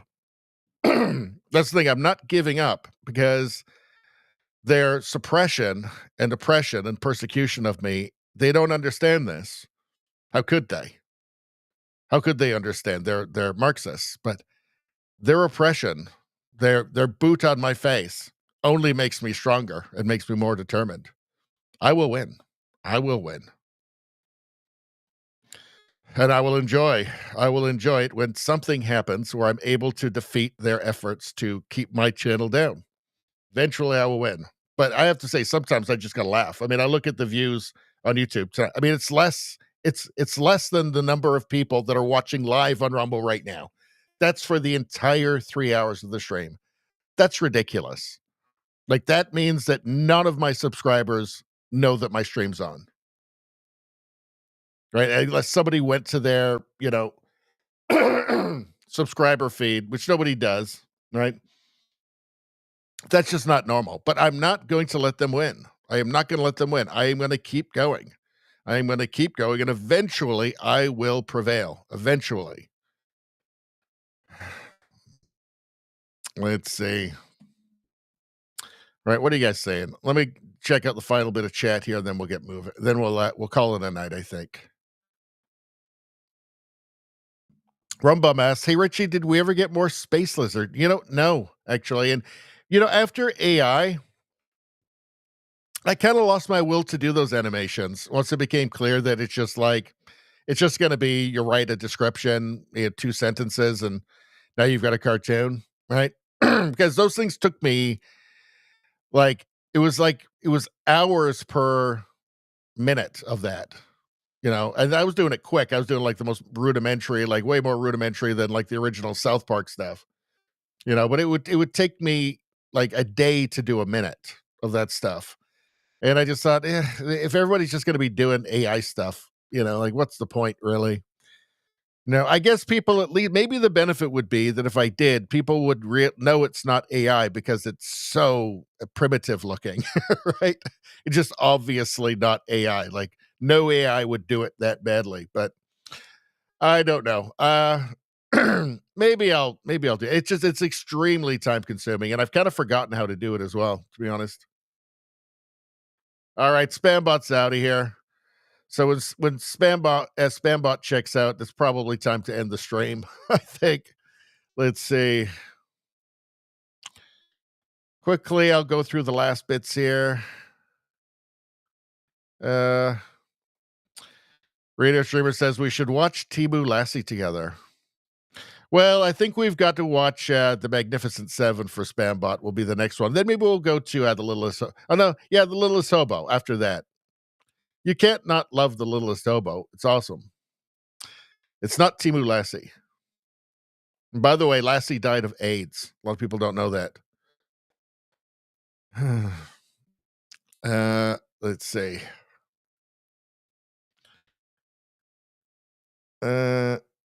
Radio Streamer says I may end up being converted if I have to watch it.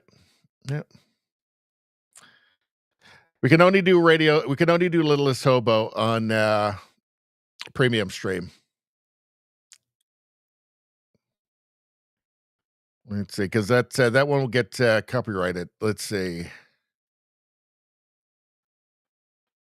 Radio Streamer says we could tell, and I still loved your animated stuff. Maybe I'll get back to it again. Maybe I'll try getting back to it again. Let's see. Oh, we got to do a raid. Okay, Rosie put another link to the raid there. Okay. Rumbum says, was great making it to the stream again. Finally, wicked to see new people in the chat. Have a great weekend, everyone. Great weekend to you, Rumbum. Great to see you in the chat again. Hopefully we'll see you back. Let's check out the raid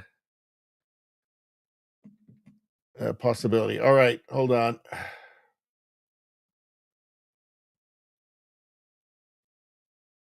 Paste. Is it live?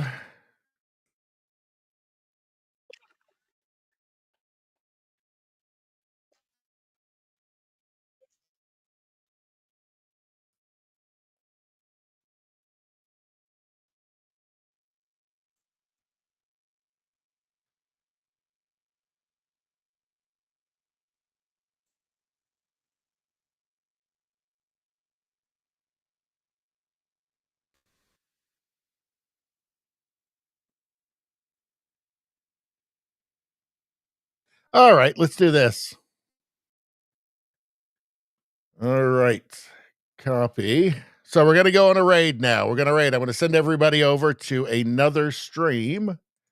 It's going to be very exciting. Raid.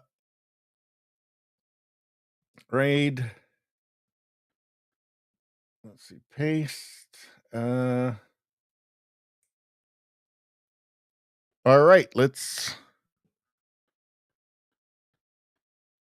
see if it works. Hold on. Channel can't be raided. All right, so they're not allowing raids. Okay. All right, well, let me see what else we got going on. Actually, I'll just do it on the other screen. Hold on. So let's go to Rumble. And we will look through. So you have the option of not being raided in the settings. So I guess they have it set to no raids. So let's see. What do we got going on here? We want something where there's not too many people. Let's see. What do we got? Pioneer channel. What's that? Live art. Well, that could be interesting. The real reason you're stiff after sitting. You can live a very long time without getting old. The real reason you're stiff after sitting. You can live a very long time without getting old. Να βρω γιατρό. Οι γιατροί από εκεί που μου είπαν ότι δεν χρήζω επεμβάσεων. Well, I'd like to help him out, but I can't understand a damn word he's saying. Let's see. What do we got going on here? Something that's kind of related to what we're doing. Where's live? Live. Here we go. Well, that's Mind of Jamal. We already did that one, and it didn't go well. So let's see. The Flyover Conservative Show.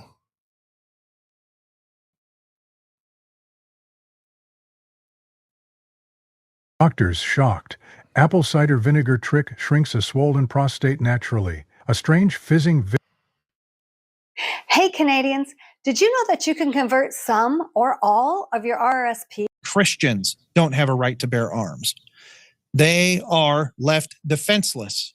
And for some reason, and it still boggles my mind. All right, well, they got 62. They could use a few more people. Let's send them over. All right. Copy. All right.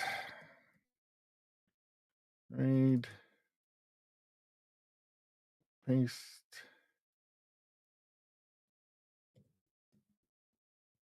All right, here we go. Okay. There we go.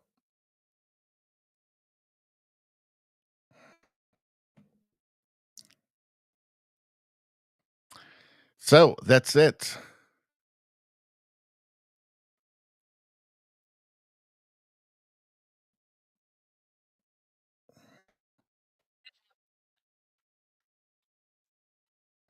All right, so that's it for me tonight, everybody.